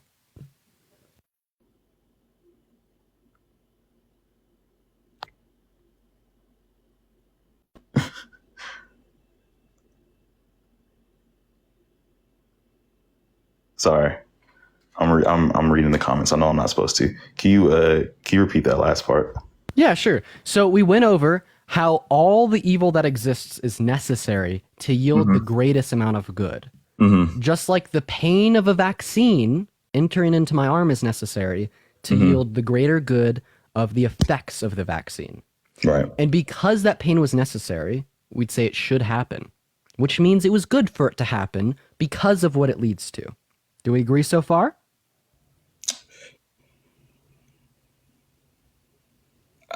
I feel like you're trying to insert words, but I understand what you're saying. Yes. So you do agree so far. So, as you've already told us, God only allows suffering that leads to a greater good, right? Because ultimately, rather it's for the glory of God, preventing future evils, or whatever the fuck, all the suffering that exists yields a greater good, which means it should occur because it yields a maximum amount of the goodness, right? And if it should occur, just like the pain of the needle going into my arm, it means it's also good in this sense, right? So if all suffering is good, then what do you mean when you say sins are evil? Gotcha. I feel like sins and suffrage aren't necessarily interchangeable, though, right? Because sin can be, I just don't understand why you're using those interchangeable. Would you say that sins should occur or should not occur? Should not occur. Okay, so if sins should not occur, it doesn't mean, so if sins shouldn't occur, this means that they're not ultimately good. This means that they don't lead to any greater good, right? So why does God allow sins to occur? That's a big question, but I think it goes back to what we were talking about in terms of his sovereignty being challenged and his grand picture. Well, remember, you said sin shouldn't occur, which means they don't yield a greater good. They're not for the grand picture, right? Think about it, once again, like the pain of a vaccine entering into my arm. We agreed that that should occur because of the grand picture of what that pain leads to, the effects of the vaccine. But in the absence of that grand picture, what would we say about that pain? We'd say it shouldn't occur because it wasn't necessary. It didn't lead to anything better, right? So we're just going to work ground up from the fact that you said sins shouldn't occur. In the same way that pain of the needle entering into my arm shouldn't occur because it doesn't lead to a greater good, well, sins would work in a similar sense. In order for them not to occur, it's necessary that they wouldn't be able to lead to a greater good. And Stacy, thank you for the $27 on Venmo. I really appreciate you for the love. Let's get a W, Stacy, in that comment section. Thank you so much. I think your I think your analogy with the vaccine, that pain is directly associated with the actual process of the greater good, which is vaccination. I feel like talking about sins holistically, none of those, like all sin to me isn't correlated with this journey to a greater good. So that's why I'm So seeing it's like, would you say like sins are unnecessary evils? yeah, I'd probably. Okay. So God I is just- bad then. If God allows unnecessary evil, he's bad. And I'll explain to you why, right? Imagine I was your doctor and you were my patient. And you came into my doctor's office to get your knee checked out, right? And I have two ways of checking out your knee. The first way of me checking out your knee is by using an x-ray machine to see if it's broken, which doesn't cause you any pain or suffering. The second way of me checking out your knee is to cut your fucking leg off and look in there myself to see if the bones are all broken up, right? Right. Which would cause you a lot of unnecessary suffering. So we'd say that I'd be a bad doctor if I chose the route that included unnecessary suffering, right? Right. Okay. So is it possible for God to create an earth in which doesn't have unnecessary suffering? Yes, and I think he tried to do that. Okay, so it is possible for God to create an earth in which doesn't have unnecessary suffering. So just like the doctor, if But I he were to think- choose the route that included the unnecessary suffering, he'd be a bad doctor. Well, God would be a bad God if he chose the route that included the unnecessary suffering. And So- you just told us that sin's unnecessary. So there So- does exist unnecessary suffering. And you told us that God could have made another possible world that didn't include it. So God chose to create unnecessary suffering, what he could have chose otherwise, which would make him a bad God. So I think there are instances in medicine where sometimes suffering is necessary, and I think Yeah. that's in a similar sense. I think God is following down a path where suffering, unfortunately, was necessary. It's just an unfortunate, But you told us that support of you told us that some evil is unnecessary. Do you retract that now? Do you say all evil is necessary? Well, I guess I'm thinking about Jesse, take it hearts. I guess I'm thinking about how you asked if God could create a world without suffering, and he tried to, right? It's like taking the X-ray first. So It's he like, failed. No, sometimes one method doesn't work. Like if you take an X-ray of the knee and you weren't able to see well enough, maybe let's say the next step was some sort of suffering. Wait, no, God failed. God failed, right? So he tried to create a world without unnecessary suffering. So you're He saying failed. that? I don't think so. I think his goal was to create perfect humans with a free will, and he did just that. Wait, no, I don't think that evil is necessary to exist if free will exists. Do you think it is? I will say I've been trying to toy with the idea of good and evil and the origins of it, and so I'm Wait, not. just answer my question.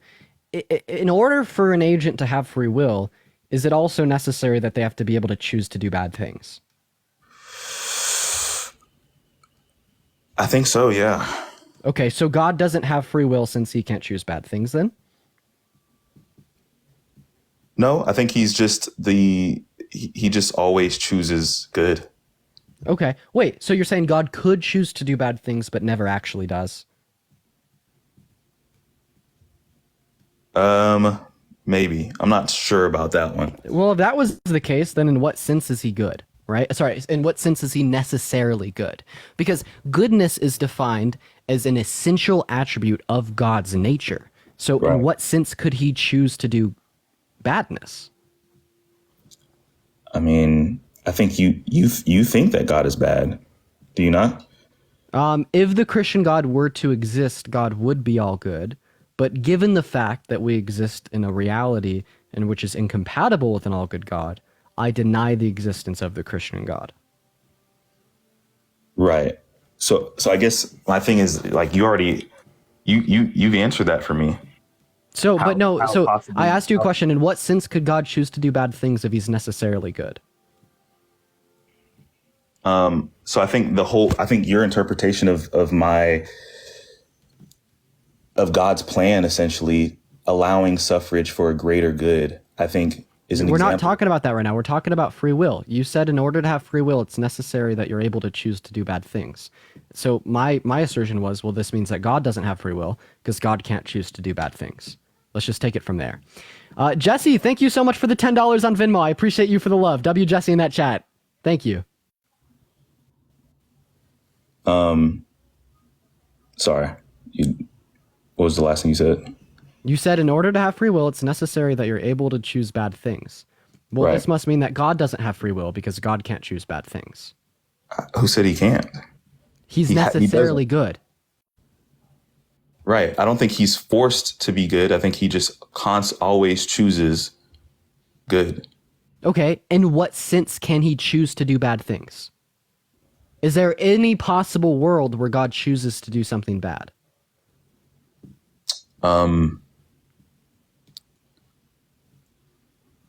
I mean, I think, I guess what I'm trying to, maybe I'm not understanding is like, I think you already think that God chooses bad things when he tells people to have slaves or he kills humans. Like, that's No, I don't think God exists.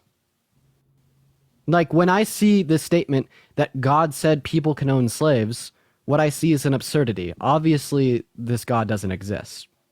But I think we're talking about it. We've been talking about God the whole time, though. So I think you're looking at it theoretically. You're not. Dude, how can I say that an all good God could choose to do something bad? That's a contradiction, right? Contradictions can exist.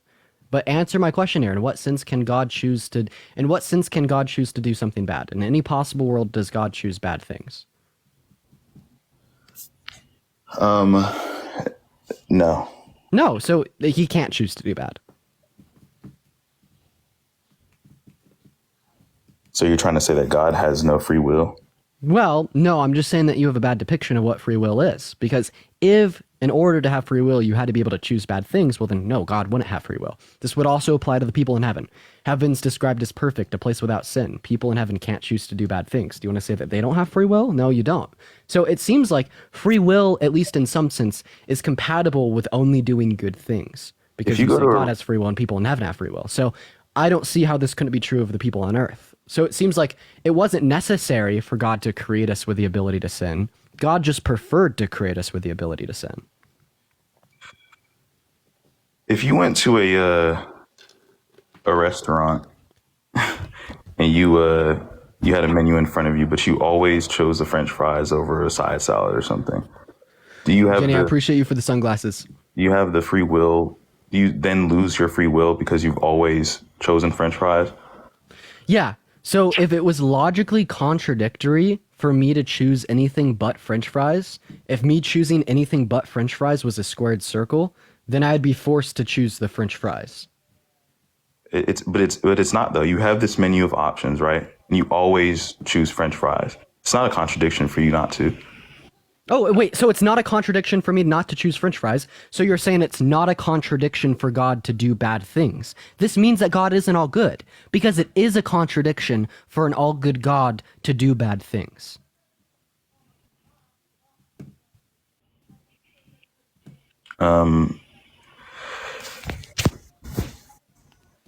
I don't know. I think Low key cooked. Low key cooked. low key, not high key. High key cooked. I mean, would you say that it is or isn't a contradiction for God to do something bad? I think my whole thing and why I paused previously is because I think our concept of good and bad isn't like, I think at the fundamentals is different than a theistic view of I good get and that. bad. I get that, brother. Is it a contradiction for God to do something bad? A human viewpoint of bad, yes. Wait, your viewpoint of bad follows from God. Are you saying that you find things to be bad from a standard outside of the Bible? Well, then this just opens you up to an evidentiary problem of evil, right? Because if you could say like there's some aspects of reality in which are bad, in which all things considered shouldn't occur, well, this would contradict your God. Like, for instance, remember how we agreed that everything in which occurs should occur for the greater good? Right. Would you say that Jesus would say like P3 should occur? What did you just say? P who? Do you think that Jesus would say P3 should or shouldn't occur? Oh, what is oh, got you. I'm sorry. I'm not used to y'all using these words. No. No, you'd say that it shouldn't occur. Okay, so you're saying that God thinks everything should occur, and God thinks that p3-ophilia shouldn't occur. That is a contradiction.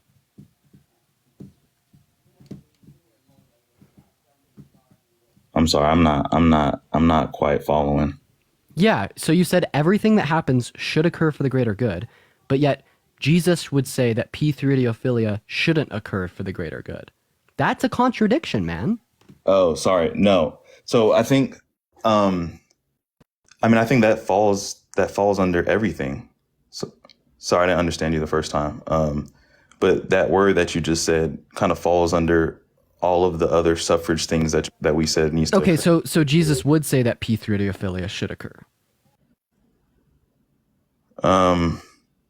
I think all of these things must occur. So whatever you want to put. So say it out loud. Say Jesus mean, would say that p3-ophilia should occur. So no, I don't think I need to say it. I think the Bible says that. It says that all these things must occur before his plan is in order.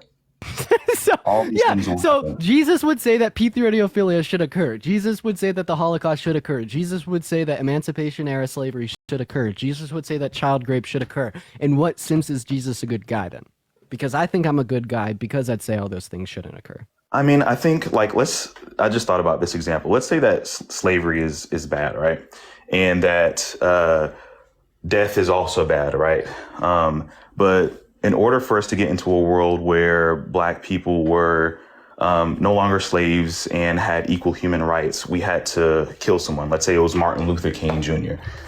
And I feel like in order for us to get where we are now, right, in a world where you understand what I'm saying, I think that had to occur. And so like in the grand scheme of things, it's almost like no,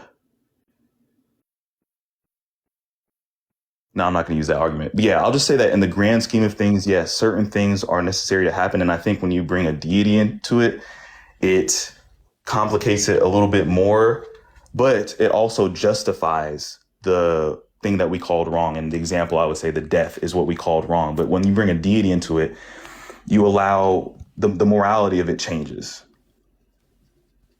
I'm not following you, man. You're just saying that like these things seem bad, but in the grand scheme of things, they're good. So take us from slavery, right? Where Black people had way less than human rights. Can you just answer my question? So you're saying these things seem bad, but in the grand scheme of things, they're good?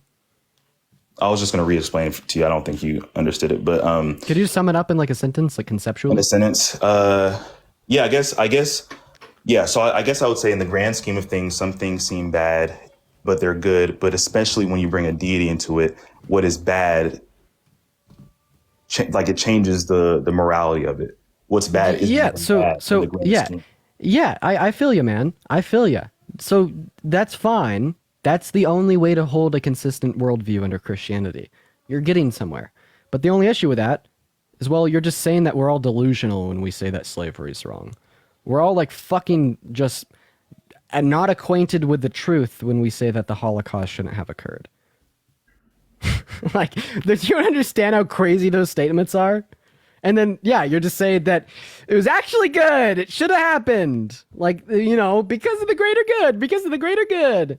And I have a question. Do you think that it'd be justified for us to enslave a fourth of our population if it led to some greater good?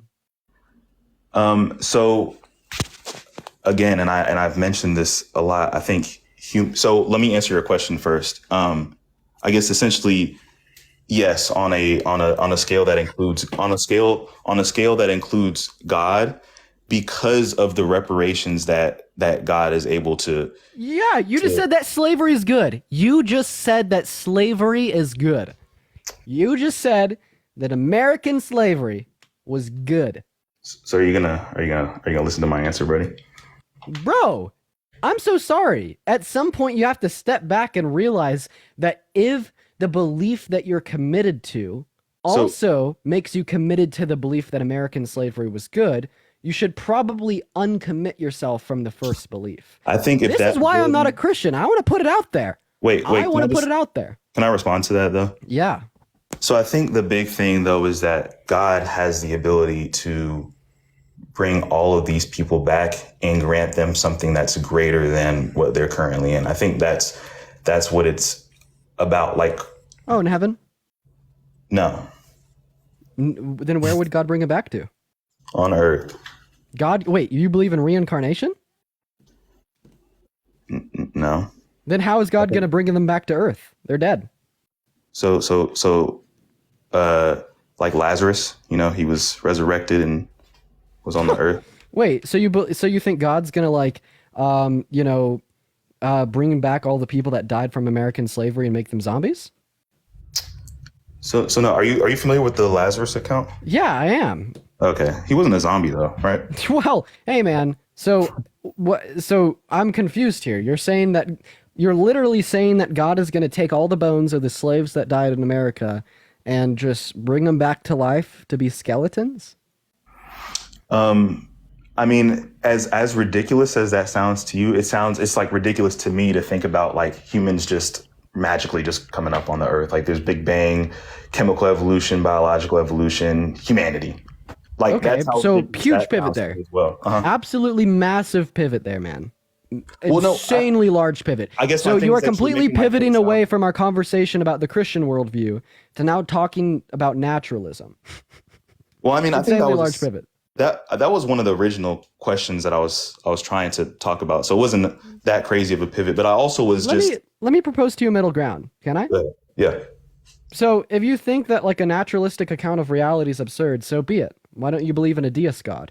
I don't understand why you would think that the Christian worldview, given all the issues that we just laid out in it, is more probable than some random divine supernatural creator that just randomly chose to create our universe, 14.8 billion years ago, then just kind of stepped back.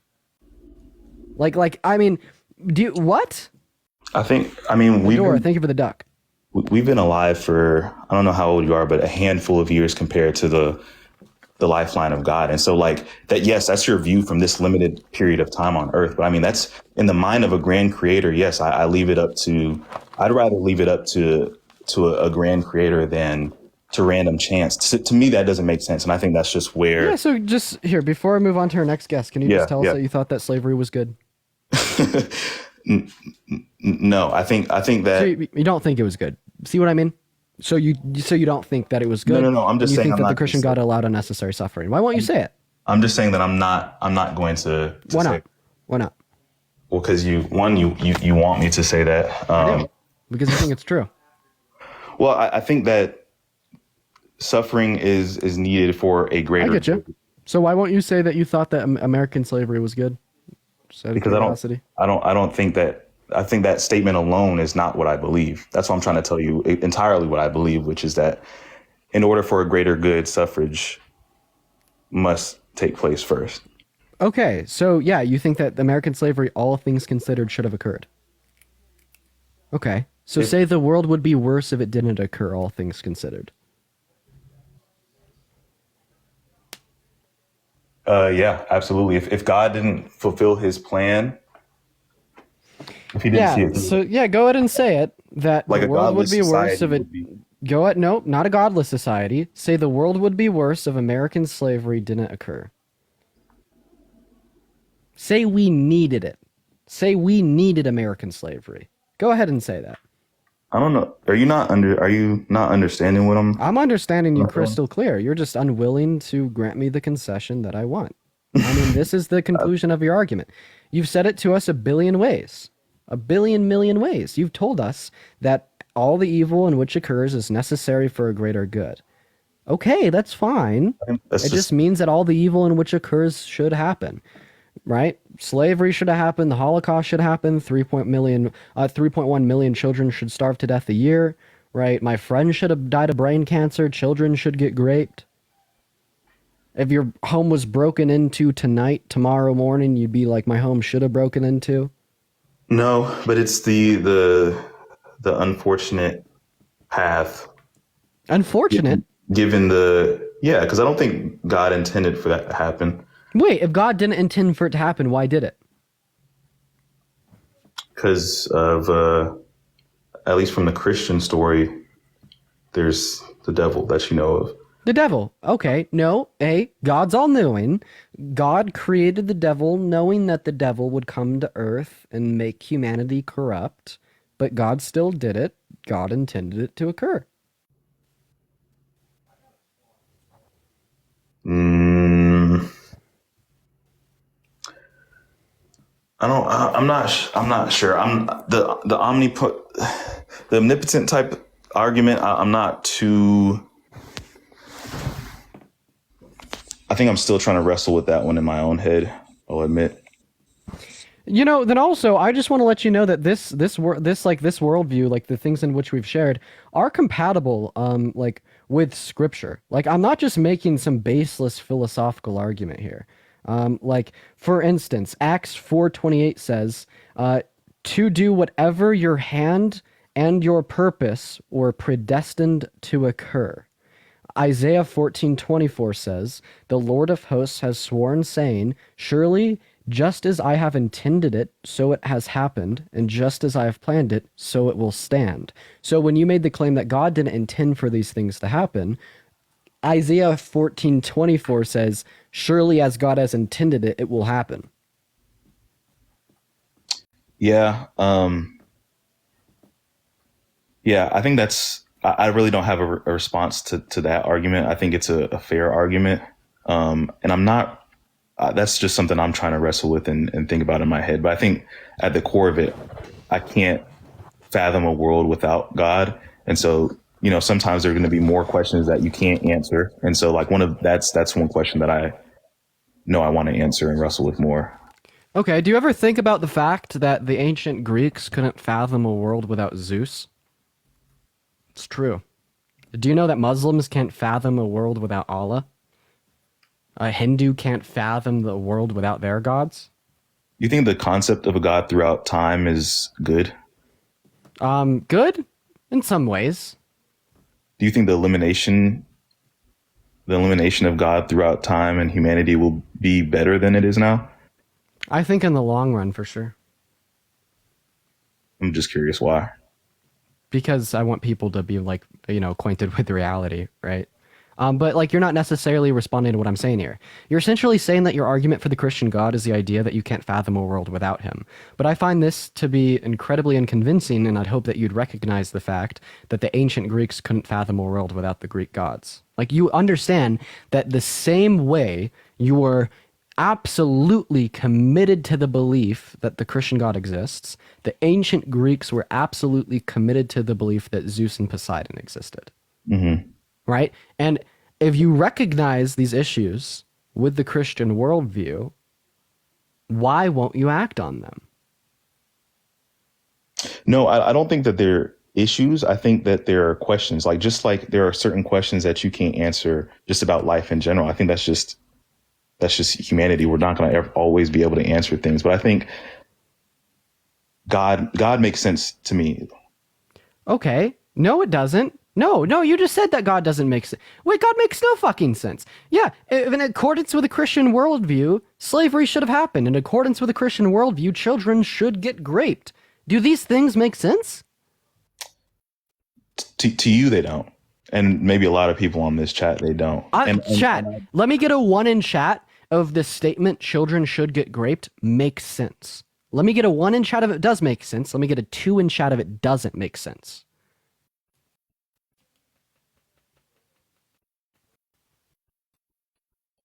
It looks like to most people it doesn't make sense. There are some people saying it does. I question their sanity. You've got some sample bias in here. I don't know if we can use this data. I mean, I'm not gonna lie. When I run like the God topic, like the chat is a lot less biased than you would typically expect. I'm not gonna lie. Look at the background. This pisses people off. Imagine someone scrolling through their For You page and seeing it. If they're Christian, they're gonna fucking hang out in here for a little bit. But anyways, like, was there anything else that particular that you wanted to go over? I've enjoyed our conversation here. Yeah, no, it was cool talking to you. I appreciate you having me on. This was good. Of course. Well, hey man, have a good rest of your night. All right, you as well, man. Awesome. Guys, we're going to move on to our next guest here. If you're enjoying the stream, y'all, make sure to double tap on that phone screen. Let's try to get up to 200K likes. Additionally, make sure to hit that follow button, y'all. I go live every single day and stream debates like these. Some of them not on the God, right? I promise I'm not like a demon, right? So we're gonna go to move on to our next guest, Dylan here, y'all. Additionally, y'all, if you want to support me, my Venmo, my PayPal are in my bio, ladies and gentlemen. But without further ado, we're gonna go to move on to our next guest. Everyone, just give us a minute here, guys. Everyone, just give us a minute to load him up in here. We're gonna try to get Owen up into the live. You need to debate Brooks. That's actually happening like really soon.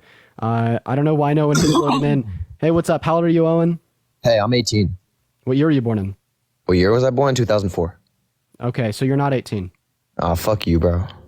Why are you mad at me? You're the one that's bad. Because you're not going to let me talk. What does it matter if I'm 18? Let me give you my case. The TikTok TOS says you have to be 18. Well, that's stupid then. Here, get someone here smart, bro. That last guy was retarded. He's making a horrible... Oh my god. Okay, well, first of all, it's not nice of you to use slurs. And second of all, I actually thought he was pretty smart, right? Like, given the implication of the use of the slur and the point that you're trying to convey there. But I thought that was rude of you, and don't fucking do that. We're going to go ahead and move on to our next guest here, y'all. Someone in the chat said 2004 is 18. You're wrong. Hey, what's up? How old are you?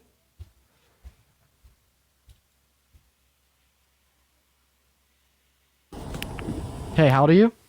Older than you. Okay, are you driving? No. Okay, are you lying? No, because I literally stopped at the gas station. Because I get gas. Awesome, perfect. Do you think that God is real? Yes, I do. All right. What, are you a Christian? No, I am a Christian. Can I say something? Awesome. So, yeah, why do you think that the Christian God is real? Hold on, I'm going to say this. So, on your banner, you said, prove to me that God is real. Nobody can prove to someone who want to reject anything that something's real. So, and the way people come up on your live and you curse at them. Shit, I appreciate for the $5 on Venmo. The way some people come up and you curse at them, be rude, is not necessarily real. Did you lie about not driving? No, I'm literally at the gas station. I just heard your blinker. Yes, because I had to turn. My workplace is literally at the gas station, like down the street from gas station. I was going to the gas station. I stopped at the gas station. Okay, like if you're stopped, okay, go ahead and continue. Like, that's what I was saying. But the way you try to perceive these people and like curse at them is very rude. Wait, man, I don't think that cursing is like inherently rude. It's just a part of my vocabulary. Let me finish speaking. You literally be rude to them and like say certain type of words. Is that cursing? Can I finish speaking, please? Yeah, sure. So when people actually speak to you or anything, you like, oh, you're effing God, all this. But when people will speak calmly and don't try to say anything with curse words or actually is polite, you use certain words to try to implicate that you stand more higher than what they're saying, which is not good. So, like, first of all, I think when people come in up to talk to you, you should show respect to them and not actually try to use certain words and these words actually mean certain things. Like, okay, and you know that, right? So first of all, I think that I had an incredibly it was a good conversation with the guy. That's why. But you also like respectful conversation with the last guest. I think that like anyone who watches me frequently would probably agree with me when I say that like the conversation I had with the last guest was incredibly polite for how I usually act. Then also, Mr. Fucking Tone Police, when did you go through the academy? Yeah, I'm gonna start being rude to you. That's right, fucker. Okay, like they don't like fuck. Okay. Okay. Anyways, you think that God exists? Give me an argument. Stop crying. So the thing about you pull up scripture verses to try to disprove the Bible, but you don't read the entire passage. Okay, have you read the entire Bible? I have read the entire Bible, but I always go back and read it. Okay, kid, I appreciate you for the sunglasses. What does Isaiah 14:24 say? All right, let me grab my Bible because I got it with me. Don't even worry about it. I just asked you a random verse to see if you've actually read the whole Bible. It's irrelevant. Like Isaiah 14:24 isn't relevant to our combo. Is Isaiah in the Old Testament or New Testament? Old. Huh? It's in the Old Testament. Was he a major prophet or minor prophet? He was a major. He was a major prophet? He was. Okay. And what was a lot of his prophecies about? Like Mosaic prophecy about Jesus's resurrection, death and resurrection. Okay, yeah. I appreciate for the roses. But what was some of his prophecies about judgment that was happening to Judah and Israel? Are you like quizzing me on the Bible? Yes, because you said you asked me if I read the Bible, and you have you read the Bible? Okay, thank you for the anarts. I think I know a lot about the Bible for not being You a do. Christian. But what did Isaiah prophesy about judgment for Judah and Israel? Yes or no? I don't think so. He did. Okay. That's what a lot of the prophets did, even the judges, which is Interesting. Ruth. So anyway, can you Samuel. give me an argument for God? Yes. One argument is you can look at yourself and see that there's got to be creator, because science even proves that. Olivia, thank you for the $6.66 on Venmo. I appreciate you for the love. W Olivia and W666 in the chat, but go ahead and continue. No, what you said, Isaiah? What again?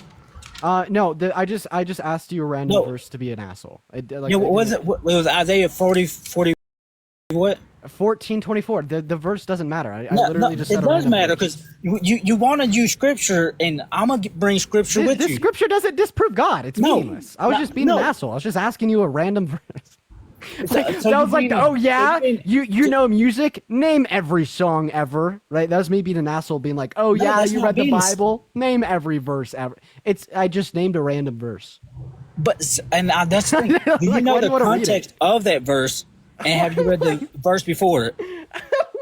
I don't think you're understanding me, man. I said a random verse. That wasn't like me debating the existence of our God. It was just me being me. No, but you use that verse to say certain things about God, about saying He created evil and stuff. No, Or I don't. necessary. I don't. No, it But don't. That's, I don't. that's exactly what you did. You use that verse to that God, saying that. Okay, you know what? We're gonna play this game. Give me the context that justifies What? Leviticus 25, verse 44 through 46, where God says that nationalistic chattel slavery between That's the not what that Israelites and verse says, non-Israelites actually. are justified. That's not literally what that verse said. You said you got the Bible on you. Why didn't you go ahead and read it? I got it right. So you say Leviticus what? 25, 44 through 46. Read right. it out loud. I for the will. Class. So you said 24, chapter 24, right? Leviticus 25, 44 through 46. 25. So chapter 25, 26. So, let's 25, read- 44 through 46. Verse 44 through So 46. we're going to read more verses before then, because in order to get the context of scripture, you got to read the entire passage, right? Even you got to Dude. read probably the. Ain't nobody want that shit.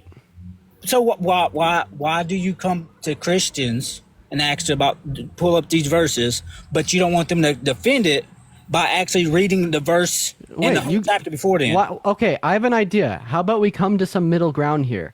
N, thank you so much for the money, gun. I appreciate you for the love. So I think it's okay for you to provide context to like the scripture that I'm using to argue against your God. But I would prefer you just to sum up the context in your own words in comparison to leading us through a Bible study.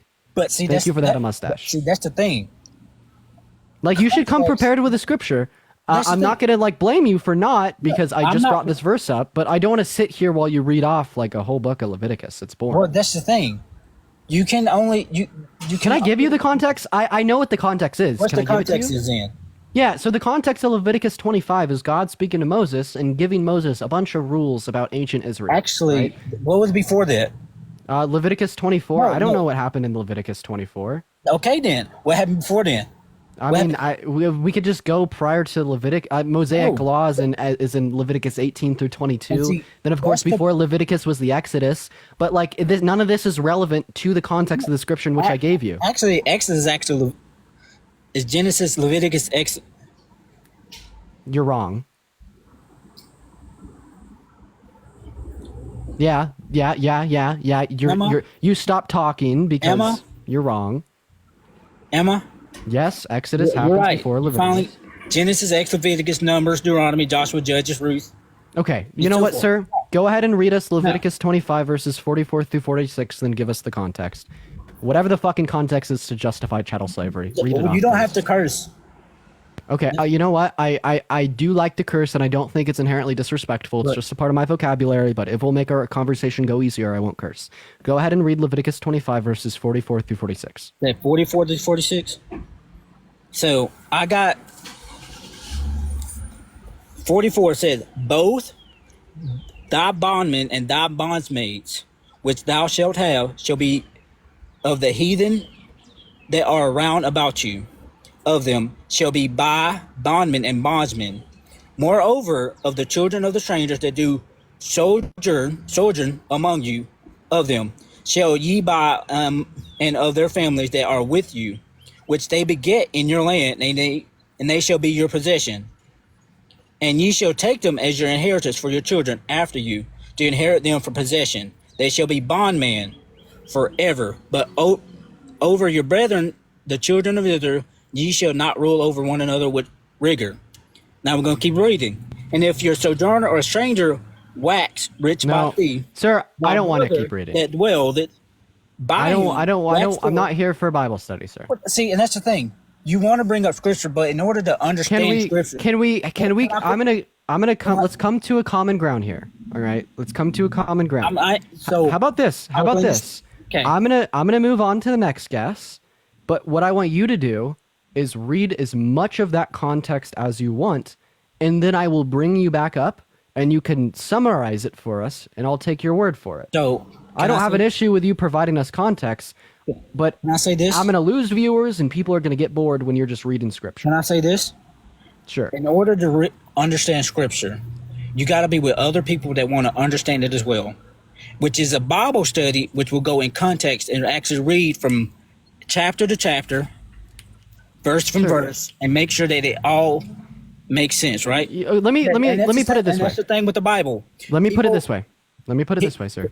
I'm not done. Let me finish speaking, okay, and then I'll let you finish, all right? And I'm gonna get off. So, when it comes to reading the Bible, people always say, "Which way? How do I read it?" Sir, You should okay, start with I'm going to interrupt you. I'm so sorry. So this is a debate live. Imagine that we were debating on the global impact of carbon emissions, right? And I took this stance that it was really bad for the environment, and you took this stance that it wasn't bad for the environment. Imagine I made a point on why it is bad for the environment, and then you said, well, now we have to go on Google Scholar and read these 10-paged academic papers together mid-debate to see if your claims are correct. No, you do your research, then you come to the debate. You don't do your research in the debate. There's no issue with you doing your research and getting the context for the scripture.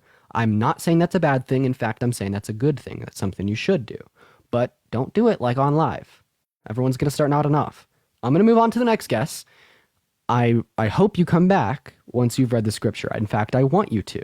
So I hope I see you in 10, 15 minutes. Read the scripture, get the context, come back, and I would very happily have a conversation with you. We're going to go ahead and move on to our next guest. What's up? How old are you? Will understand. Hey, you're on live, Natalia. I've read it yesterday. Oh, Natalia, you're on Bible. live. Can you hear me? How Does she know I think she's on his live? name was Saul. Didn't believe, but the moment you took his eyes away, Okay, I don't think she knew she was on live, or she was just tranquilized by the power of the Holy Spirit. Moving on to our next guest here. Let's go ahead and see what our next guest has to say here. We've been debating men all day. Let's try to get a woman up here. Alrighty, y'all. Alrighty. Let's go to move on to our next guest here. Y'all, by the way, if you want to support me, my Venmo, my PayPal are in my bio, ladies and gentlemen. Alrighty. Let's go ahead and try to get a woman up here. I see Rin saying she's a woman in the guest in the comment section. What's up, Rin? How old are you? Hi, I'm 18. I was born May 18, 2005. Perfect. Do you think that the Christian God is real? I do. Now, All right. Can you give me an argument for the existence of the Christian God? So first of all, I wanted to say that the way that you're going about your opinion is very wrong. I feel like you should respect people's opinion just like other people respect yours. So I am a same birthday twin, period. But I'm a Black Christian. I don't believe in everything that I'm sorry, I'm a little nervous. So You're good. don't mind It's okay. me. There's 2.2 thousand people watching. Yeah, I'm it's fine just to be a little nervous. So, I'm a Black Christian and I don't believe in everything that God says, but I do believe that there is a God and there is somebody there for you. You know what I'm saying? This is a hard story to talk about when I was like about 5 or 4 years old. Bro, I'm so nervous right now. When I was like 5 years old, I had choked on a rubber band, which is weird as hell. Like, I know that's weird, but I was like a little kid. And my mom always used to tell me that, like, she felt like I was gonna die. And so, you know, I believe in God because I feel like God was the one that was there for me to help me, you know, to come back to life. You know what I'm saying? Yeah. But the people, first of all, the people in the dots, y'all need to shut the fuck up because Don't look at the comment section. I have my opinion, and everybody else. Just don't look at the comment section. Don't look at the comment section. Somebody said the trauma dump. okay, I'm done looking. Okay, so I understand you think I'm doing something disrespectful here. Ren, I'm gonna be honest, I don't care. Okay, Right, that's fine. Straight up, right? Christians historically, all religions historically, have pushed their beliefs on others to the point of unaliving them in wars. Correct. Correct. Now, In fact, in the public schooling system, you know, the children are forced to say the Pledge of Allegiance, where they say one nation under God. Is that not pushing the godly belief on the children? I don't know. But regardless of all that, we'll just stay away from it. Right. I have my beliefs. I think that atheism is true. I want everyone else to be an atheist. Okay. Why? Because I want everyone else to be acquainted with reality. Okay. Okay? Mhm. Right? But here's the point.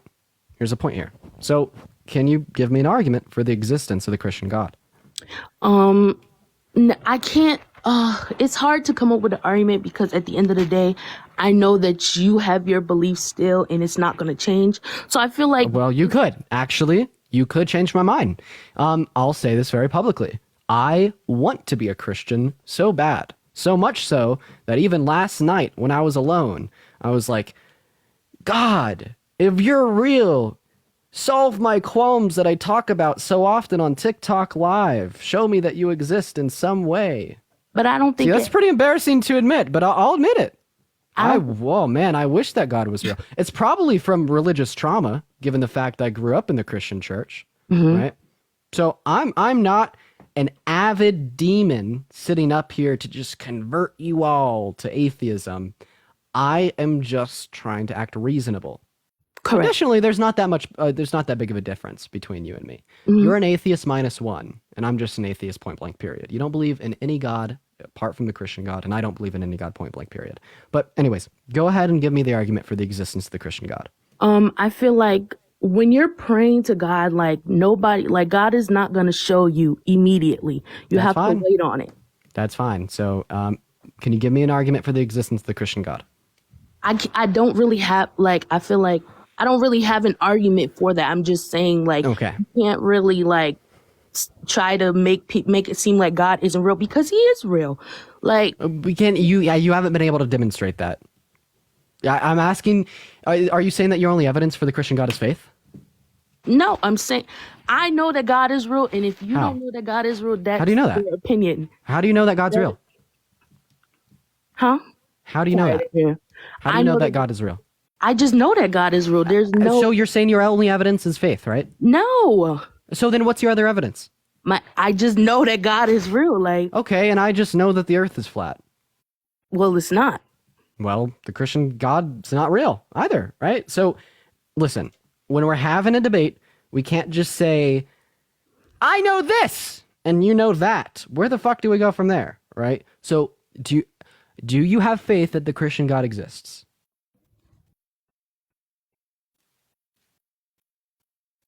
Okay, well, Ren just left. We're going to move on to our next guest here. If we are in those guest requests, make sure that we do think that the Christian God exists. We're going to go and get Natalia back up here. She was in the guest request a minute ago, but now she's connecting. Yeah, by the way, chat, I just want to say, I know Christians out there, you'll take this as disrespectful, but I'm trying to be respectful here today. What's up? Are you a Christian? I guess if you had to title it, I would say I'm a Christian, but I see it more as a relationship rather than a religion. That's fine. I don't get it. Yeah, this new wave shit of being like, I'm not a Christian, even though a Christian is just defined as a follower of Jesus Christ, and then you so adamantly admit that you're a follower of Jesus Christ. Whatever. It's poetic as shit. I commend you for that. Right? Anyways, wait, not commend. I implore you for that. So, anyways, can you give me an argument for the existence of the Christian God? Okay, so this is what I was telling. My dad is a Satanist and my stepdad is atheist, right? So I'm a newborn, I guess, if you were to say, I guess, Christian, right? Thank you for telling us about your dad. Yeah. Yeah. So obviously I was raised in like punk rock, and because my dad's a heavy metal. Okay, don't just associate punk rock and heavy metal with following Satan, right? Christians can do that too. He literally like mocks God. Like if Okay, you I think that Satanism is weird as shit. I think Satanism is weird as shit. Even like the atheistic Satanism that promotes only good things. Why do they call it Satanism? I don't get it. It's weird. But anyways, can you give me an argument for the existence of the Christian God?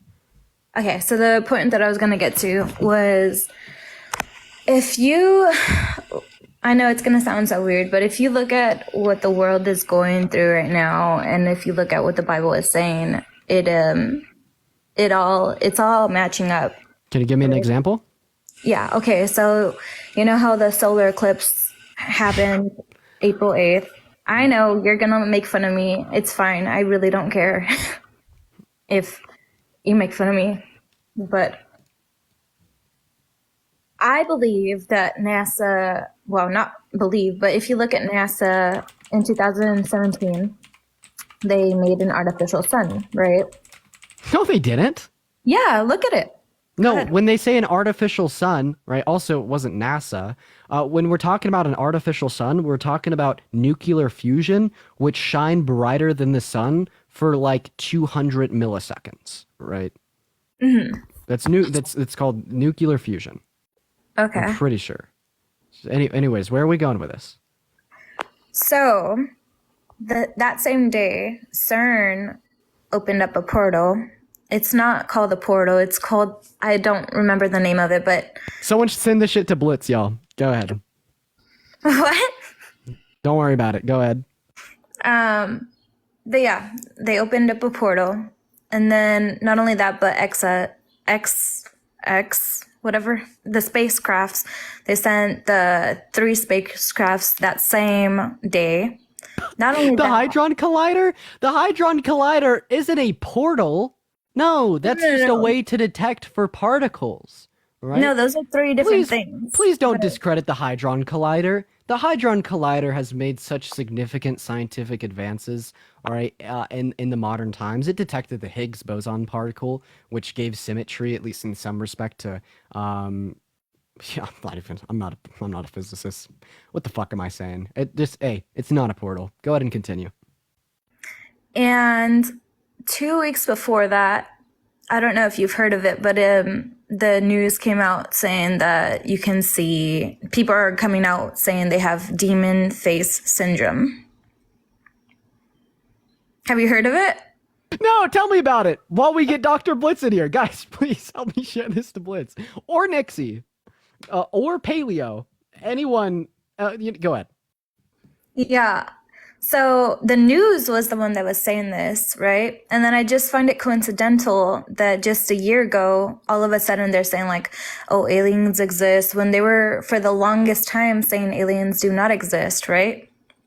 Wait, I'm not aware of anyone that has come out saying that aliens exist. You understand that, like a UFO, like an unidentified flying object, could just simply be like technology from like other countries that we don't know about, or it could just simply be like a part of like like super secretive and lucrative programs within the United States of America. Please tell me who said aliens exist. Who said that? So Biden actually said it, and then it was all over the news, and then they put out this like alien, it literally looked like E.T. looking thing, and I was like, that was shown to be a fake. Yeah, the skull of the alien was a lamb skull. It was shown to be fake. Exactly. And that wasn't Biden, that was the Mexican government. They did too, but Biden was the one that was saying like, oh, aliens are real, and if you start seeing this, then it's because you have demon face syndrome. Yeah, look it all up. No.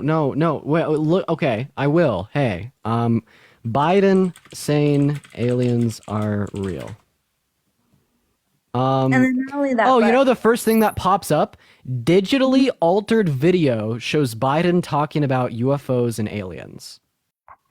U.S. President Joe Biden did not say that it is very likely that UFOs spotted in North American airspace in February are aliens.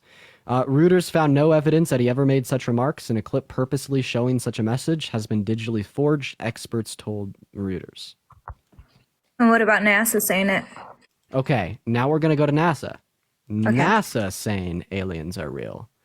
Well, straight from NASA. Do aliens exist? We asked a NASA scientist. But if we think about life beyond this planet, beyond the big things, the elephants, the whales, redwood trees, and focus on the tiny things, nearly everywhere on Earth we've looked, we found microbial life. It's possible that microbial life exists on other planets. That's all NASA says. I see. Because I've seen videos and read a few articles where they did say that it was real. And can you give me one of these? I believe I read it on NASA. That's why I'm saying NASA. No, you have to actually give it to me. I just looked it up. I couldn't find anything. Give me a source where NASA says that aliens exist. Okay, you know what? Fuck it. Yeah, Hadron Collider is a portal. Okay, got it. NASA exposes aliens. Biden said that people have demon face syndrome. No, Biden. Where does this where are we going? How does this prove that the Christian God exists? Why would the fucking Christian God allow this shit? This sounds like such a fucking mess, dude. Listen. This sounds like such a mess. If everything that you're saying is real, this sounds like, and God's all good? I'm getting to it, but you're not letting me really talk. You're kind of just yelling at me. Okay, the next thing you're going to talk about is the goat people, right? I haven't even heard about that. But no, the next thing I was going to talk about was how they're trying to ban the New Testament in the Bible. Okay, how did you feel about Trump banning Muslims from entering into the US? How did I feel about that? Mm-hmm. I don't know. I don't know. I guess I just... Wait, is the fact that Trump banned Muslims from entering into the U.S. proof that Islam is true? That Islam is true? Mm-hmm. I don't understand. Okay, so then why? How do you expect me... I'm so fucking lost in this conversation. Who's trying to ban the New Testament? Where, what, when, how, why? It is the Senate, and then it was the House. The Senate and the House tried to ban the New Testament? They're 82% Christian. Yeah, that's what got me confused too. And then they said that they're going to take it to Biden, and Biden said that he was going to also ban it. But he's a Christian himself. He's Orthodox. Can you give me the bill number so I could look this up on the internet? All proposed bills in the Senate or the House have a bill number associated with them, so you could look them up and see what they entail on like official government websites. What is the bill number of the supposed? I'm not too sure, to be honest. I just know it came out last. What was the bill number of the supposed ban? Yeah, can you give us any evidence of this happening? I completely reject the idea that this happened.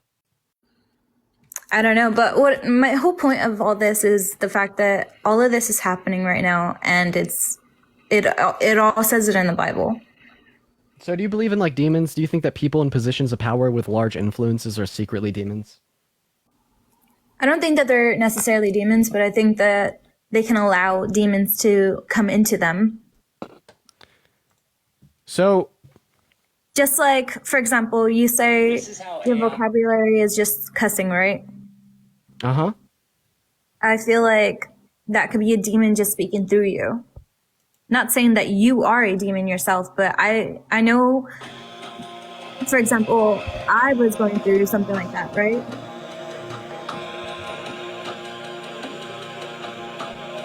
You're right. You exposed the truth, Natalia. Oh my God. We're all coming for you, Natalia. And for every Christian. Hail Satan! Hail Satan! Hail Satan! Satan, enter this woman, Satan! Take control over her. Bring her to the dark side, Satan. Use the force, Satan. In the name of Satan. Amen. Anyways, what was that you were trying to say? Basically what I'm trying to say is I challenge you. You don't have to do this, but I know that it worked for a few of my atheist friends, and it worked for myself because for myself, I was not a believer. And again, you're mocking me. Okay. No, I was taking a drink of my water. Go ahead and okay, what do you want me to do? Let's see it. I'll do the test. It's going to take dedication, though. Let's do it. It's going to take 30 days. Oh, I have that. Okay, cool. So I challenge you for 30 days, every single day, to thank God, even though you don't believe in him, to pray to God, even though you don't believe in him, and to just listen to worship music. And accept him into your heart. And I promise you that the moment that it's not automatically going to happen, but it's going to take time, like I said. Lord, if you can hear me. Sir, Lord, if you can hear me, I want you to open your heart to me. I want you to accept me into your kingdom. I want you to open the pearly gates and come inside me. Great Jesus, I want you to come inside me with all your might, all your force, all your power, and all your glory. I want to feel it deep inside me, sir. And I want you to come inside everyone on this live with your force, hope, deep glory, and goodness. Adora, thank you for the good afternoon. Ben, thank you for the $6.66 on Venmo. I appreciate you. I thank you. You know, we're just going to move on to the next guest here. I'm getting carried away, guys. If we're in those guest requests, make sure that we do think that the Christian God exists. Let's go ahead and see what our next guest, G37S, has to say. Okay, moving on to our next guest here, ladies and gentlemen. What's going on? How old are you? Yo. Hi, how old are you? Hello? Okay. All right. Well, goodbye. I appreciate you for coming up and saying hi. Let's go ahead and see what Gabe has to say here, ladies and gentlemen. Hey, how old are you? 18. 18. What year were you born in? 2005. July 4th, 2005. Awesome. Wait, so did someone in the chat just say Parker's live is much more intense? This is a fucking first. Anyways, someone in the chat just said 16 in your bio. I'm going to go ahead and confirm or deny that. They were lying. Okay. Oh, so why do you think that the Christian God exists, sir? So, well, I believe that the Bible is true, and that we can, like, go back to it being true in the Dead Sea Scrolls, which are proven to be found in archaeology. Okay, so the Dead Sea Scrolls are just simply like a manuscript, like remnants, like of the Old Testament. Like I don't think this would proves the Bible is real. No, it just proves that the Bible is historical, right? But I don't think just because it's historically true. Oh wait, no, there's a difference between something being historical and being historically true. Well, if we found a grave of George Washington, wouldn't we say it's historically true that it's real? Yeah, of course, right? Like if we have like historical evidence to indicate that George Washington was indeed a real person, we would accept the claim that George Washington was indeed a real person, right? In the same way, I do believe we have historical evidence to indicate that Jesus Christ was a real person, but we don't have any evidence to indicate that like the claims of divinity or of resurrection is true, right? Well, in the Bible, all the Gospels, right? The four Gospels: Mark, John, Luke, and Peter. Matthew, Peter. Thank you. My bad. It states, all four of them, like, back then, if you said Jesus is real, you would die. Like, that's plain, like, if you believe that Jesus is God, you would die. Even Jesus got stoned multiple times, and that's why he died on the cross, is because he said that I am God. So when they said Jesus is God, they would die as well. And those are four eyewitness accounts of saying that Jesus is God, which they all four died for later, and a gruesome death because they believed it. If you said, even if you saw it was true, if someone came up to you and said, hey, did you see this person? Or did you believe in this person? Would you say, if they said, okay, if you saw him, okay, you die. I mean, regardless, you die. Or like not, but if you say you didn't, then you don't die. Would you think you would do that? No, all four of them Amen. and all the disciples did. Amen. So people die for other religions all the time. Yeah, but this was a different time. Like this wasn't like, you know what I mean? It wasn't like before, during, and after the time of Jesus' apparent resurrection, people died for their religions. Yes, that makes sense.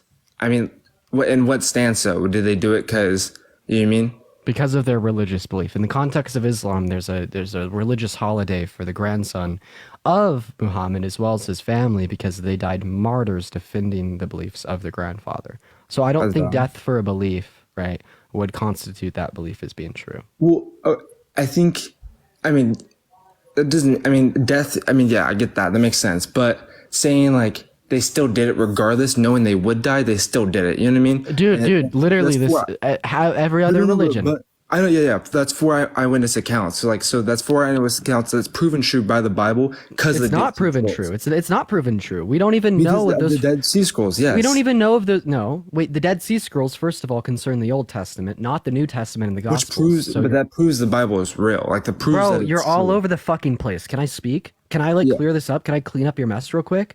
Yeah, thank you. So first of all, the Dead Sea Scrolls have no correlation to the Gospels of the New Testament. First of all, thank you. Second of all, the Gospels of the New Testament are not proven four eyewitness accounts of Jesus in his life. We see that 3 of the Gospels took inspiration and literally copied Matthew, right? Then on top of that, we don't even know who wrote the Gospels, okay? They're labeled Matthew, Mark, Luke, and John, but there is no indicator anywhere in the Gospels that those people actually wrote them. Right? Then further yet on top of this, even if these people were to be true and they were to die for their faith, this wouldn't justify Christianity as true. People die for their faiths all the fucking time. Like I said, Muhammad and his family, Muhammad and his grandson and their family, right? We could even look at today, right? 9/11. Well, why did those individuals commit 9/11? For religious purposes. We see it across the board. Emperor Nero, right? Like we see this everywhere always. This does not indicate 9/11 doesn't make sense because like America committed that. That wasn't from Muslim people. Okay, I mean, I don't want to get conspiracy theorists, whatever. But you get my point here. So obviously, this is not a good standard of evidence. Well, I mean, I think that's. I mean, I don't know. I think. Could I propose some issues with Christianity? Yeah, go ahead. Yeah, sure. Where do I want to start? So I don't know. I guess we'll just start with the Bible. So do you think that slavery's always been wrong? Okay, yeah, I've heard you talk about this a million times. Yes, obviously. Okay, so in the Bible, in the Old Testament, it says that slavery wasn't wrong. So the Old this would Testament be a contradiction. The Old Testament, quote unquote. It say in the New Testament, it's a new age. It's like in the Old Testament, it says we can't eat hamburgers, we can't eat meat, we can't do all this stuff. In the New Testament, it says those stuff are like meat and like stuff like that. In the New Testament, slavery is not okay. What did I say though? What did I asked you if slavery has always been wrong. You didn't say slavery's been wrong since Jesus came to earth. You said slavery's always been wrong. So in the time of the Old Testament, was slavery wrong? Yeah, for sure. Okay, but this would contradict the teachings of the Old Testament, right? In Leviticus 25, God tells us that chattel slavery wasn't wrong. Yeah, that makes sense. So do you think that God was correct when he said that chattel slavery is permissible? I mean, I can't speak for him because he's, you know what I mean, he's God. So I wouldn't know his mind behind that. But so you don't know if God's all good then? Wait, if you don't know if God commanded something bad, then you don't know if God's all good. Because if God was all good, all of his commandments would necessarily follow as being good as well. I don't think I'd have to go back to Leviticus because I don't think that's humans made slavery. God didn't make slavery. No, God allowed it. Just because we no. I mean, yes, technically, yes, he did allow it. But when God gave us free will, or we ate the apple, whatever, right? Which caused many sins, whatever. Hey, bud. He's still quiet. Hey, shut up, please. If God said that you may murder your neighbors. Yeah, okay, wait. But God didn't tell us to do that. He didn't. He allows us to sin every day. Hey, fuck. Shut up. Okay, bro. Chill out. If God said you may murder and grape the dead bodies of your neighbors, would God be all good? No, he didn't say to do that. He didn't say to make people slaves. Bro, please. Leviticus 25:40. Okay. You may Listen, buy listen, your listen. Bro, be quiet. Gosh, Stop talking. I would like to make a point. I heard your point, bro. You said if God said you may murder your neighbors, God wouldn't be good. Leviticus 25:44. God says you may buy slaves. I would have to look up that verse because there's got to be a lot more context to that. If you take it out of context, yes. Then what's the context? I would have to look it up. So you're making an appeal to ignorance? What do you mean? You don't even know that there's context, but you just assume that, okay, what's the context? Well, I'd have to look it up. Like I just said. Okay, so you concede the argument because you don't have context as it stands. Bro, I understand. I got you. It makes sense. But appreciate you for coming up. I'm moving on. Well, I'm done with the 18-year-olds, bro. Like insufferable. Absolutely insufferable. Right? Like literally the shittiest points in the book. Made us lose almost 1,000 viewers. Literally made us lose almost 1,000 viewers. We're going to go ahead and move on to our next guest here, y'all. Let's go and see what Ashley has to say. Additionally, chat, we're going to probably be ending here soon. I'll send y'all over to Parker's for a raid. Hello. What's up? How old are you? 33. Awesome. So do you think that the Christian God is real? I do. Okay, yeah, what's up? I have some questions for you. Go for it. I know you seem like a very intelligent person and you're looking for facts to get you to a point. And Just I wanted looking to for know any argument.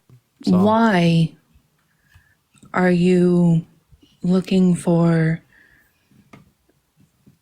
hardcore facts that God would be real? I'm just asking you for an argument. No, It's I the know. most likely scenario that the Christian God exists. Another question. I'll ask you the question, why aren't you? It's because going and looking for God is not about facts. It's about about faith? a relationship. Is it about faith? It's yes. Okay, is faith a reliable standard of telling us what's true and false in the world around us? Faith is something you need to feel. That's not my question. Is faith a reliable standard of telling us what's true and false in the world around us? Say that one more time. Is faith accurate in telling us what's true and false about the world? I think there is no true and false in the world because So it's of not how true many that God different exists? because of how many different opinions are out in the world. What are you saying? Repeat yourself. It's true that you can't get a lot of people to agree on one thing, correct? I doubt. Are you able of responding to a single question? Is faith a reliable standard of telling us what's true and false about reality? Yes or no? Yes. Let's go Okay, with yes. I have faith that you're wrong, and Okay. since faith is a reliable evidentiary standard, And I'm why- justified in the fact that you're wrong. Why do you consistently think that it's wrong? Is Is my it faith, facts? yes? Have you had personal No, I just have experience? faith that the God doesn't exist, man. Have faith you that you're had wrong. personal experience? Bro, Ashley, Muslims have personal experiences with Allah. That's- Hindus have personal that's- experiences with their that's gods. okay. I'm asking about Buddhists have personal you. experience with their gods. Norse pagans have experiences with their gods. You don't understand what I mean when I say this. Did you know that every single follower of all religion of all time will have at least one personal experience with their God? In fact, in Christianity, it's implied that it is required to have an experience with the Holy Spirit. But here's the thing. You reject 99% of all supposed personal experiences with gods to be delusion, right? Because if Christianity is true, all other religions are false, which would then indicate that those experiences were false. But yet then you assume yours to be true on the basis of faith, right? So not only is it irrational to say 99% of these experiences are false and the 1% of those in which would belong to the Christians are true, further yet, on top of that, faith is an unreliable standard of determining what is true and false. If I have faith that Stewie Griffin created the universe through temporal time loop, well, that doesn't mean that Stewie Griffin actually did that. If I have faith you're a murderer, that's not justification to send you to prison. I need facts and evidence to substantiate my belief. So it seems like in every other context, apart from the Christian God, you need some evidentiary standard to justify your belief. But as soon as we start talking about the Christian God, you need none at all. In fact, you question me why I would posit that we would. It's because it's a relational, it's a feeling, it's a moment. It's a delusion, Ashley. It's okay. Can I ask you a personal question? Yes. Why do you wear a guitar pick around your neck? You've been watching for a while. I haven't worn that in a long time. Why aren't you wearing it anymore?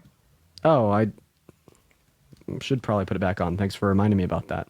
What is yeah, it? because my girlfriend gave it to me. Okay. So you have a love for music? I do. Where did that stem from? An ex-girlfriend. I learned piano to put her baby sister to sleep. Okay. And I heard that you do have friends that have passed away from serious diseases, correct? Yes, I don't get the relevance of this, though. Because I know you want me to give you some type of hardcore facts about why God is real, but really I'm more interested in who you are as in a person. And so I can pray for you later. Okay. And Ashley, you know, are you I wasting can't my time? give you. This is a debate live. Okay. I'll pray for you. I appreciate you for being kind, but I wish that you would have engaged in a conversation with me. All right, y'all. We're gonna go ahead and do one more guest before we do end here for the day, y'all. Is she trying to date him? What's up? How old are you? Yeah, I'm Matthew. I'm 25 years old. Perfect. Do you think that the Christian God is real? Absolutely. Okay, why so? So let me just give you a little bit background because I was raised in a Christian household, though we didn't go to church or anything, but it was blind faith growing up. Until these recent few months, I realized I need to dig deeper and not just, blindly believe in these kind of things. But as I did my research, it did make a little bit more sense. I had just started reading the Bible, though it's kind of hard to claim that I do believe in the Bible because I haven't read it all. But I do believe that it was real, or that it is real. But I kind of had more of a reason that I believe in the Christian God. And that would be, I think, morality. So I feel like that's a really big, it can go back as far as, like if we say, oh, what made this? Well, then something had to make that. Like it can go as far as back and you can say, oh, the Big Bang, or you can just simply say it was God. But with morality, I feel like it was different because what other way is there to prove there is a God without us knowing from right and wrong? What other ways there are God to... So, well, I don't understand why morality can't just be an extension of evolution and just subjective by nature, which would imply a sense of morality that is in no way dependent on a creator. But, we can say that, but then what makes you right and what makes me right, so they would just contradict each other for whatever opinion it may be. Like there needs to be someone to tell us what is the right and what is the wrong. We can't just why is simply objective right. why is objective morality necessary?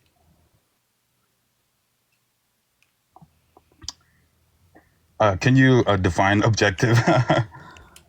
Yeah, morality coming from an independent third party.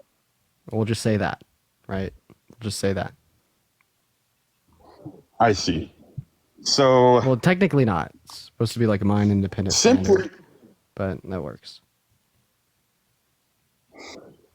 Okay, so then do you think morality is simply just something that we evolved and over social structures and everything? Like that's just how we gain morality and know what's right and what's wrong?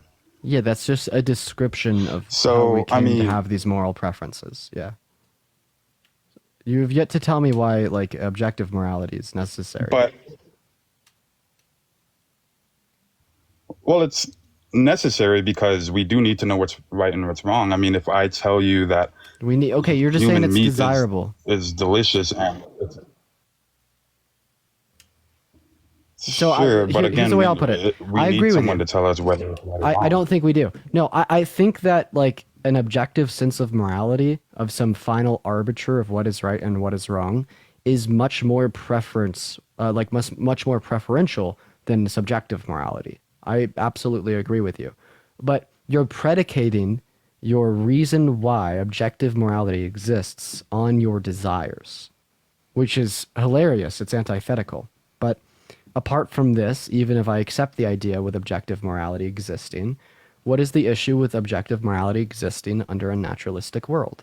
Why can't there exist objective standards of morality in the same way there exists objective laws of logic or objective truths of mathematics without the existence of a God?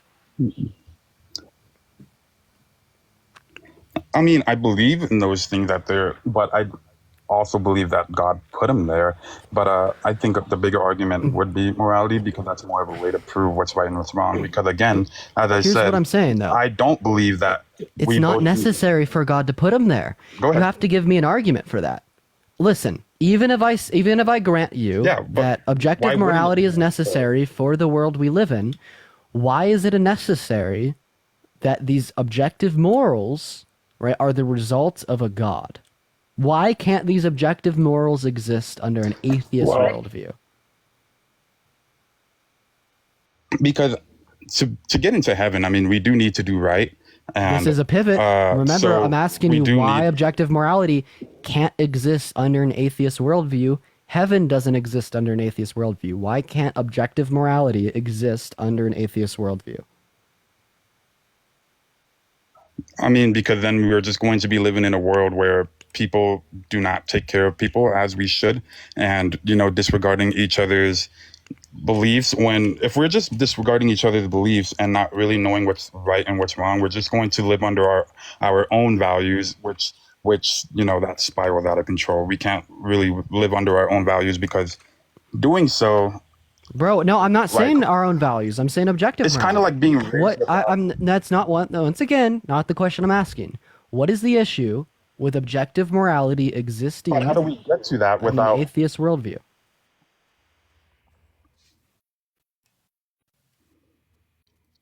Okay, so let me try to line this out a lot more. To me, I don't think that we just evolved from knowing what's right and what's wrong and having everyone agreeing with one thing and then agreeing that the other thing is bad just because they feel that way. Can I have an mean, you can argument look for that? that like take the civil rights movement for example. I mean, of course, the racist South, they believed it was right to say that they were superior. And so that's when Martin Luther King came in and said, they're the law higher than what we believe the law to be. None of this is and relevant. that law is God. And None of so this is relevant. You're God- just presupposing the existence of God Sure it to is. argue for his existence. Hey, I'm going to make a claim here, and I'll No, make an not at argument. all. This is very relevant. No. I'm still here's stuck my on this claim. argument. I mean, I it's a don't- very good point. Okay, Yes, make definitely. your point. Just make it. Even if it's long-winded, just make it. So I'm saying there's someone that we had to look at to know what was right, what's from wrong. So what I'm saying is, from the civil rights movement, there was no other way for the people in the South to know that they were wrong, because they believed for what they believed was right. So obviously, believing that God's law, that all people were made in the image of God and all people are equal, that is the reason. That's the purpose of even MLK, and his revolution. So saying, did that make sense? Pretty much, because I mean, the people in the South believe what they believed in was right, though it wasn't. So if we live in a world where people just believe what is right for themselves or as a group, that doesn't necessarily believe that it's true just because of a lot of people believe in that. I mean, there still needs to be someone to say whether that is right or what's wrong. You can't just believe that for yourself. Okay. I've already responded to this all. First of all, hey, the Southerners that were advocating for slavery, they used the Bible to do so. That's my first point. My second point is, I've already asked you what the issue is with objective morality existing under an atheist worldview. You couldn't give me a response. So we're just going to move on. So here's my argument. If the Christian God were... Okay, go ahead. If the Christian God were to exist, I don't see how evil could possibly exist. Let me ask you this question. If we had an all-evil God, would we expect them to allow anything in which is ultimately good? I don't believe so. I mean, you can switch that and make it vice versa because God created a world that was good until he gave people with Okay, free will so to make their own decisions, which so created evil. hey, I'm going to make my argument. You're going to follow it. So if we had an all evil God, we want to expect this God to allow anything in which is ultimately good. So similarly, right, if we had an all good God, we wouldn't expect them to allow anything in which is ultimately evil, right? And when you bring up concerns of free will, I don't think that God allows evils for the sake of free will, right? Like, for instance, in 1 Samuel 15:3, God ethnically cleanses the Amalekites. Do you know why God did this? No idea. Because they were doing things that were ultimately evil. He infringed upon their free will, he took it away, and he ended their lives because they were doing things that were ultimately evil. What this shows to us is God doesn't mind infringing on our free will if it is to stop something that's ultimately evil, right? So what's the conclusion of this argument? God didn't infringe upon the free will of Hitler. So I believe He allowed that. Hitler to commit the Holocaust. This means that the Holocaust was not ultimately evil. Okay, so with the first argument, I don't believe that he did infringe, definitely, but that was because I think he knows that it was at a point of no return with the world turning good, and it was just headed, for everybody to be. But then now, like with Hitler, first of all, I don't think that he necessarily allows that to happen. We have free will, so we can make these decisions for ourselves. That doesn't You're necessarily pivoting mean away that from the God is argument. the one who You're made us pivoting away from the argument. God does allow that to happen. no. God I mean, does that- allow that to happen. If God didn't allow it to happen, it wouldn't happen. Point blank period. Point blank period. If God didn't allow X, X would not occur. God is all powerful, right? Like, for instance, when God flooded the earth and he killed all the men, women, and babies on earth at the time, apart from Noah and his family, what did God infringe upon the free will of those people? No, yeah, he definitely. But like I said, So God has I no think issue of infringing at that upon people's time free for will he when they're did doing that- bad things. God has no issue with infringing upon people's free will when they're doing bad things, right? But I want to make another point, even further yet on top of this, right? I don't think that the existence of free will necessitates the ability to do bad things. Do you think it does? I think if we know what's right and what's wrong, and we choose to do wrong, That's not the question I asked you. No. I mean, we use our Does free will the to do existence so. of free will necessitate the ability to do bad?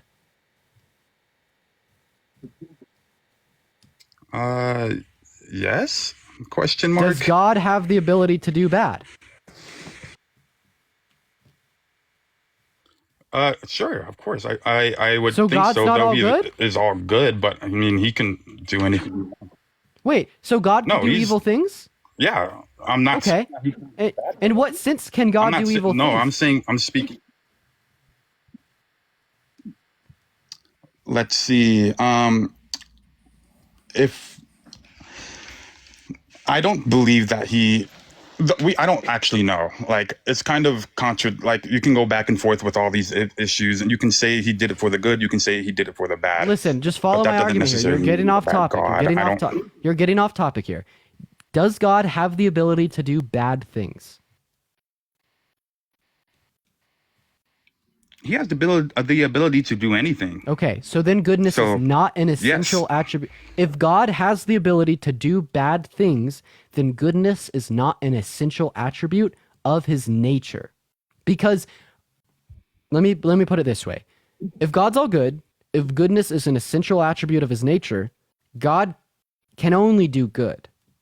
In no possible world can God go do bad. In fact, I'd even say it would be a logical contradiction for someone that is all good to do something that is bad. And I bet Christians would probably agree on this too, right? Like, if you're a Christian and you agree that God can only do good, put a 1 in chat, right? So would you agree with me now that God can only do good things? I believe that he does everything he does for good reason, but I do also believe that he can do bad. He can. Okay, He can so God do can make contradictions anything, like true? I said. I mean, so is God necessarily good? yes, of course. So then, I think no, he everything can't do does bad. is for the well-being of. If he's necessarily good, he can't do bad. I mean, That's the implication. When I say can't, I'm just saying it doesn't occur in any possible I mean, world. Can God do bad in any possible world? Does but God it do bad does in any occur. possible I mean, world?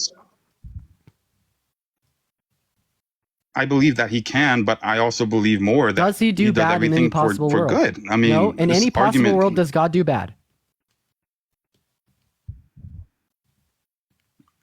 I'm not following you here. I don't understand. But what I am telling you is that yes, God can do bad. He definitely can. But Define the just word bad. because he's all good doesn't mean he can't do bad either. Define the word bad. What is something that's morally bad? Bad is something that you know is not correct versus knowing what is correct. So if No, what humans have knowledge of doesn't dictate what's good and bad.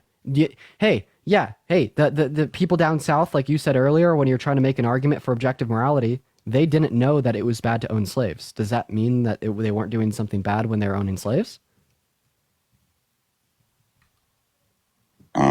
So I do think they know it was bad because we're all created in the image of God and treat each other equally and treat like that's not you're not treating No, a you're person denying with love reality. to- You're denying reality if you So- think there wasn't one person in the South that didn't know it was bad to own a slave. They were socially indoctrinated into thinking that it was acceptable. I mean, no, yeah. Hey, Sure, so I if definitely something's believe morally that's a wait, possibility if too, of something is course. good, if something is good, does that mean it's in accordance with God's will?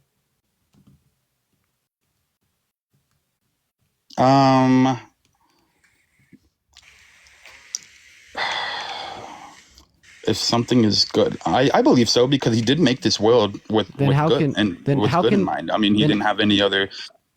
Then how can God do something bad if something bad is out of accordance with God's will? If God wills for anything, it's necessarily good, no matter I what see. it is. So you're saying why is it possible to do bad in a world that's good? Is what you're No, dude. Please. Premise 1. If something is good, it's because God wills it. Premise 2. God can't, premise 2. If God wills something, it is, that's the following. Okay. Fuck the formal syllogism. If God wills something, it is good. If God does not will something, it is bad. If something goes against God's will, it is bad. God cannot choose to do bad because that's a contradiction, right? Because if God wills something, it's good. No matter what God wills, it's good. How can God will something bad if good is defined by what God wills? Are you saying he's contradicting himself? Yeah, how can God contradict himself? If God's will is good, how could God will something bad if badness is what goes against God's will? How can God contradict himself? I'm not sure. You're not sure if God... Wait, can God create a rock that's too heavy for him to lift? I don't. I mean, this is. I believe that he could do both. Yeah, you can contradict yourself just like anyone else could. So can God do I create a believe rock God that's can too heavy contradict for him to himself? lift? I don't necessarily think so because Can God... Okay, so God... Okay, if God can't I don't contradict really himself, then understand God the can't do evil. metaphor. Bro, I'm so sorry. Matthew, if God I can't never contradict said himself, that he he can't do couldn't. evil. Yes, you fucking did. You said that God can do evil, but he chooses not to. But what we're now showing is that God can't contradict himself, therefore God can't do evil. No, but I'm saying in the long, God knows what's best, and God knows what's good. So, though that may look like evil to us, I feel like in the long run, he Can God do evil things? Yeah, I have answered that question. Yes. Okay. Unrepeatedly. I'm muting you, and here's the argument. Premise 1, God can do evil things. Premise 2, God's will is always good. Premise 3, God can't contradict himself. In what sense can God do evil things? You're saying God can will evil things, and God's will is defining of what is good. How can those two things be true at once? How can God will for something bad if God's will defines good? And God can't contradict himself. Unmute that fucking mic, brother. This is horrid, Matthew. Yeah. God's will defines. You can what's answer good, yes to all of those questions. They don't contradict each other. Matthew, God's will defines what is good. Yes. Yes. Then how can God's will be bad? Yes. How can God's will be bad if God's It's will not. defines good? Because he is God. Nothing How about can God God's is will bad. be bad Everything that he if does God's is good. will defines good? We just disagree. How can wait? Does God's will define good? Oh, I see what you're saying. You're saying Shut that's up. a contradiction. Does God's will define not good? a Shut up. contradiction. Does God's will define good? Yes, bro. If God wills anything, Yes. always How many it is times good. do you need to hear this? Matthew, shut up. If God wills anything, always it is Yes. good. Then how the fuck can God will bad? That doesn't mean. Answer my yes, question. he's not How can God will bad? I keep telling you. So do you want a yes or no answer? And I can't provide Answer my that. question. So How what can I'm God telling you will is bad? that God knows what's best. Shut up. How can God will bad? Easily, I guess. He's the God. How can God will bad? Holy shit. How can God will bad? Listen, because you keep asking the same question and I keep answering it the same way every time. You want a different answer. How but can I'm telling God you, will bad? God can be.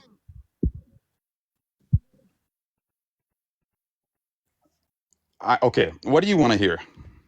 I want you to describe me how God's will can be bad when God's will defines what is good.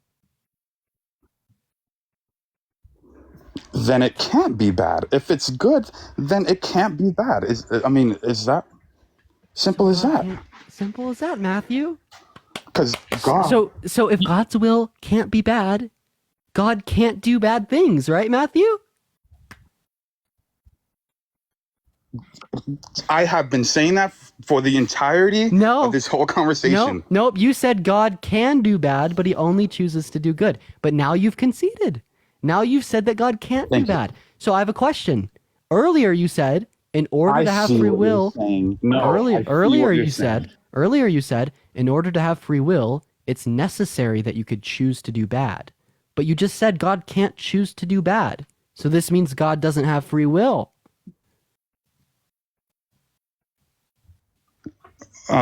Man, I take that as delusion. That's completely far off from what I've been saying at all. I see what you're saying, but your questions are both contradicting each other. In where they order just don't for make God to sense. have free will, God is it can necessary? definitely.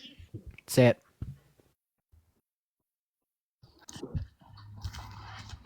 Say it, Matthew. Fucking say it.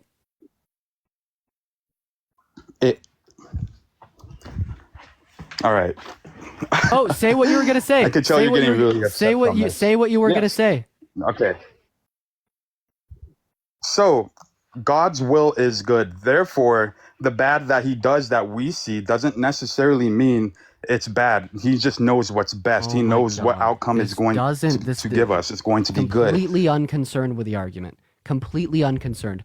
Off topic, not concerned. In order to have free You will, just must not be is following it me at all. I don't know how. In that order, doesn't you're make not sense to fucking you. following me. In order to have free will, is it necessary that you have to be able to choose to do bad things?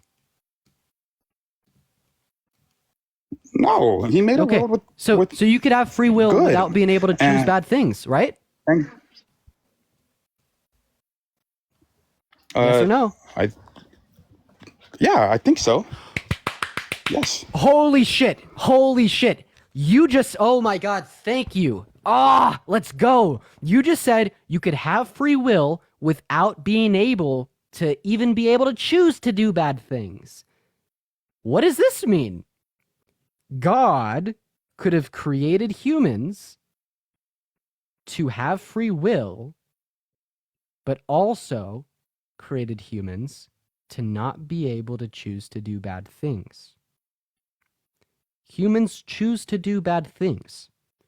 This either means God wants humans to be able to choose to do bad things because he has a preference for it, not because it's necessary in order to have free will, or God doesn't exist.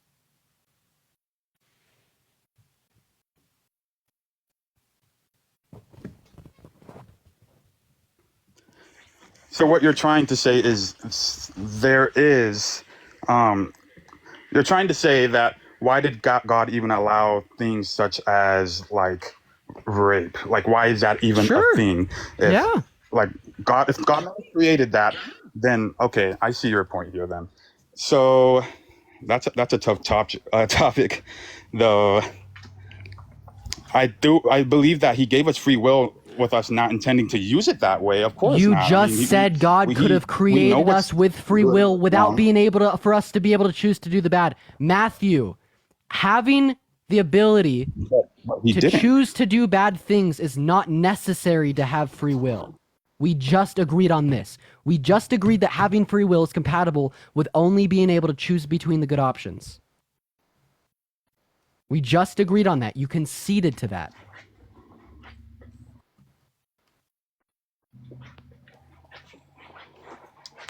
I honestly, with the way this conversation is going, I don't see me changing your mind. I don't think I'm able to debate you enough on this. Matthew, yes or no? Did you agree that free will is compatible with only being able to choose between the good I just options? don't feel like you're listening to me, and I don't feel like. I think you're just trying to get. Yes or no is free will compatible? Yes or no is free will compatible? Hey Matthew, yes or no is free will compatible with only being able to choose between the good options?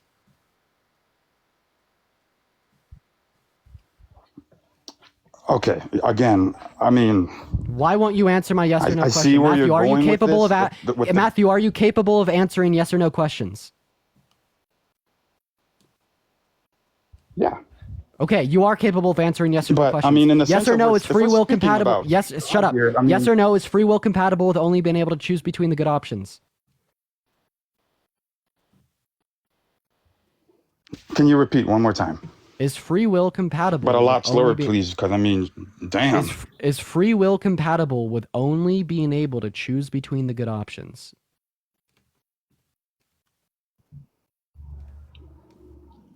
I mean, yes. I mean, if we have good free will, why wouldn't we choose what's good for ourselves? I mean, we're doing it. I just don't understand what you're really even going with this. You don't understand the question, is free will compatible with only being able to choose between the good options? If you don't understand that question, I'm moving on to the next guest. If you don't understand that question, I'm moving on. If you can't comprehend that, I'm moving on. If you literally cannot comprehend that question, moving on. I just answered yes to your question. So yes. Okay. So follow me here. If free will is compatible with only being able to choose between the good options, this means that God could have made us in such a way where we couldn't have sinned, but we still had free will. God could have made it so Adam and Eve never chose to eat the apple because that was bad, but we still had free will. Do you agree to that? So does this mean to you that? Do you agree to God that, doesn't exist Matthew? just based off. Matthew, do you agree to that?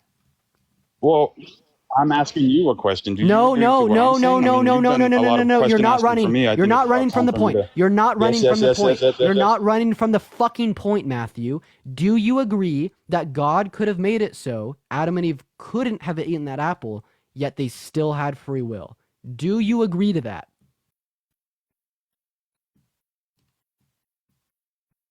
Unmute your mic. Click on your profile picture and click. How there many you go. times do you have to mute my mic? Do you agree to that? Yeah, I don't stare at my profile picture all the time. All right. agree to that, Yes, I Matthew? believe that. Like, of course, he's almighty. He could do. Yes. How many times do you need to hear me say yes? Okay, so do you see the issue with this? Because you just agreed that God could have made humans to not be able to sin or do any bad things while still upholding our free will. But he didn't. Why didn't God do that? God could have done many. Why didn't God do that? It would have prevented all of the evil. Yes, you should question this. You absolutely should question this. You are saying that God preferred all of the evil and suffering that has ever existed over a world with no evil and no suffering for no reason. And you call this God all good. But that world is literally heaven. That world is literally heaven. It is. Yes, Earth was exactly. heaven.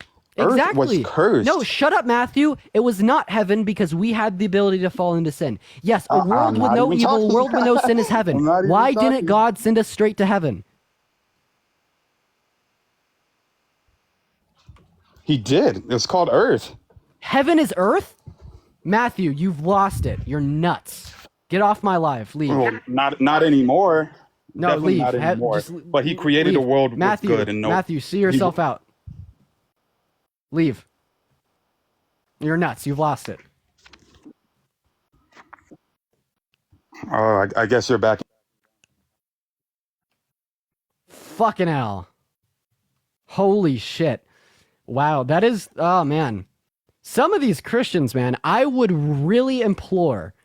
Okay, listen, I'm going to end. We've been on live for 3 hours. We're going to raid Parker. But I would heavily implore everyone watching this live, atheist, Christian, Muslim, to use critical thought. What y'all just saw was a demonstration of someone who was so blinded by their beliefs to the point where they couldn't engage in any critical thought.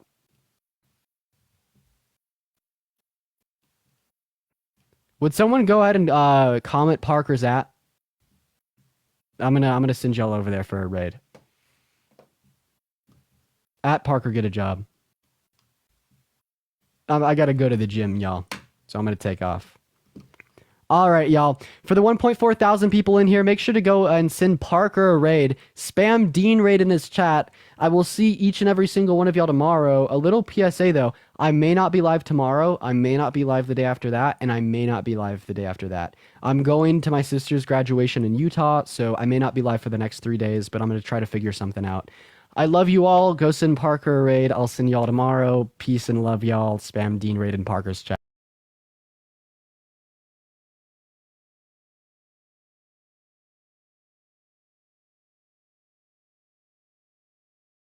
Can stand, only one, 78. 79, this one has 79. OB certified per kg. 30. Yes. 79, baby has 79. How much Purple promo Tuesday, Tuesday? 78. 78 and 72.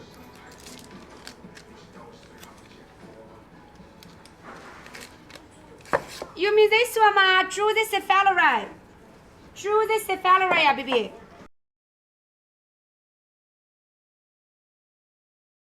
Drew the Aggie, 72 Drew the Aggie. And the 50 Drew the Aggie. 50 Drew the Aggie, baby, have 50 Drew the Aggie. Show price if you like, show price. 50, this one 50. 30 sold out. 30 yeah. Happy. Like 30, Kitty, huh? Kitty, very nice, pretty one.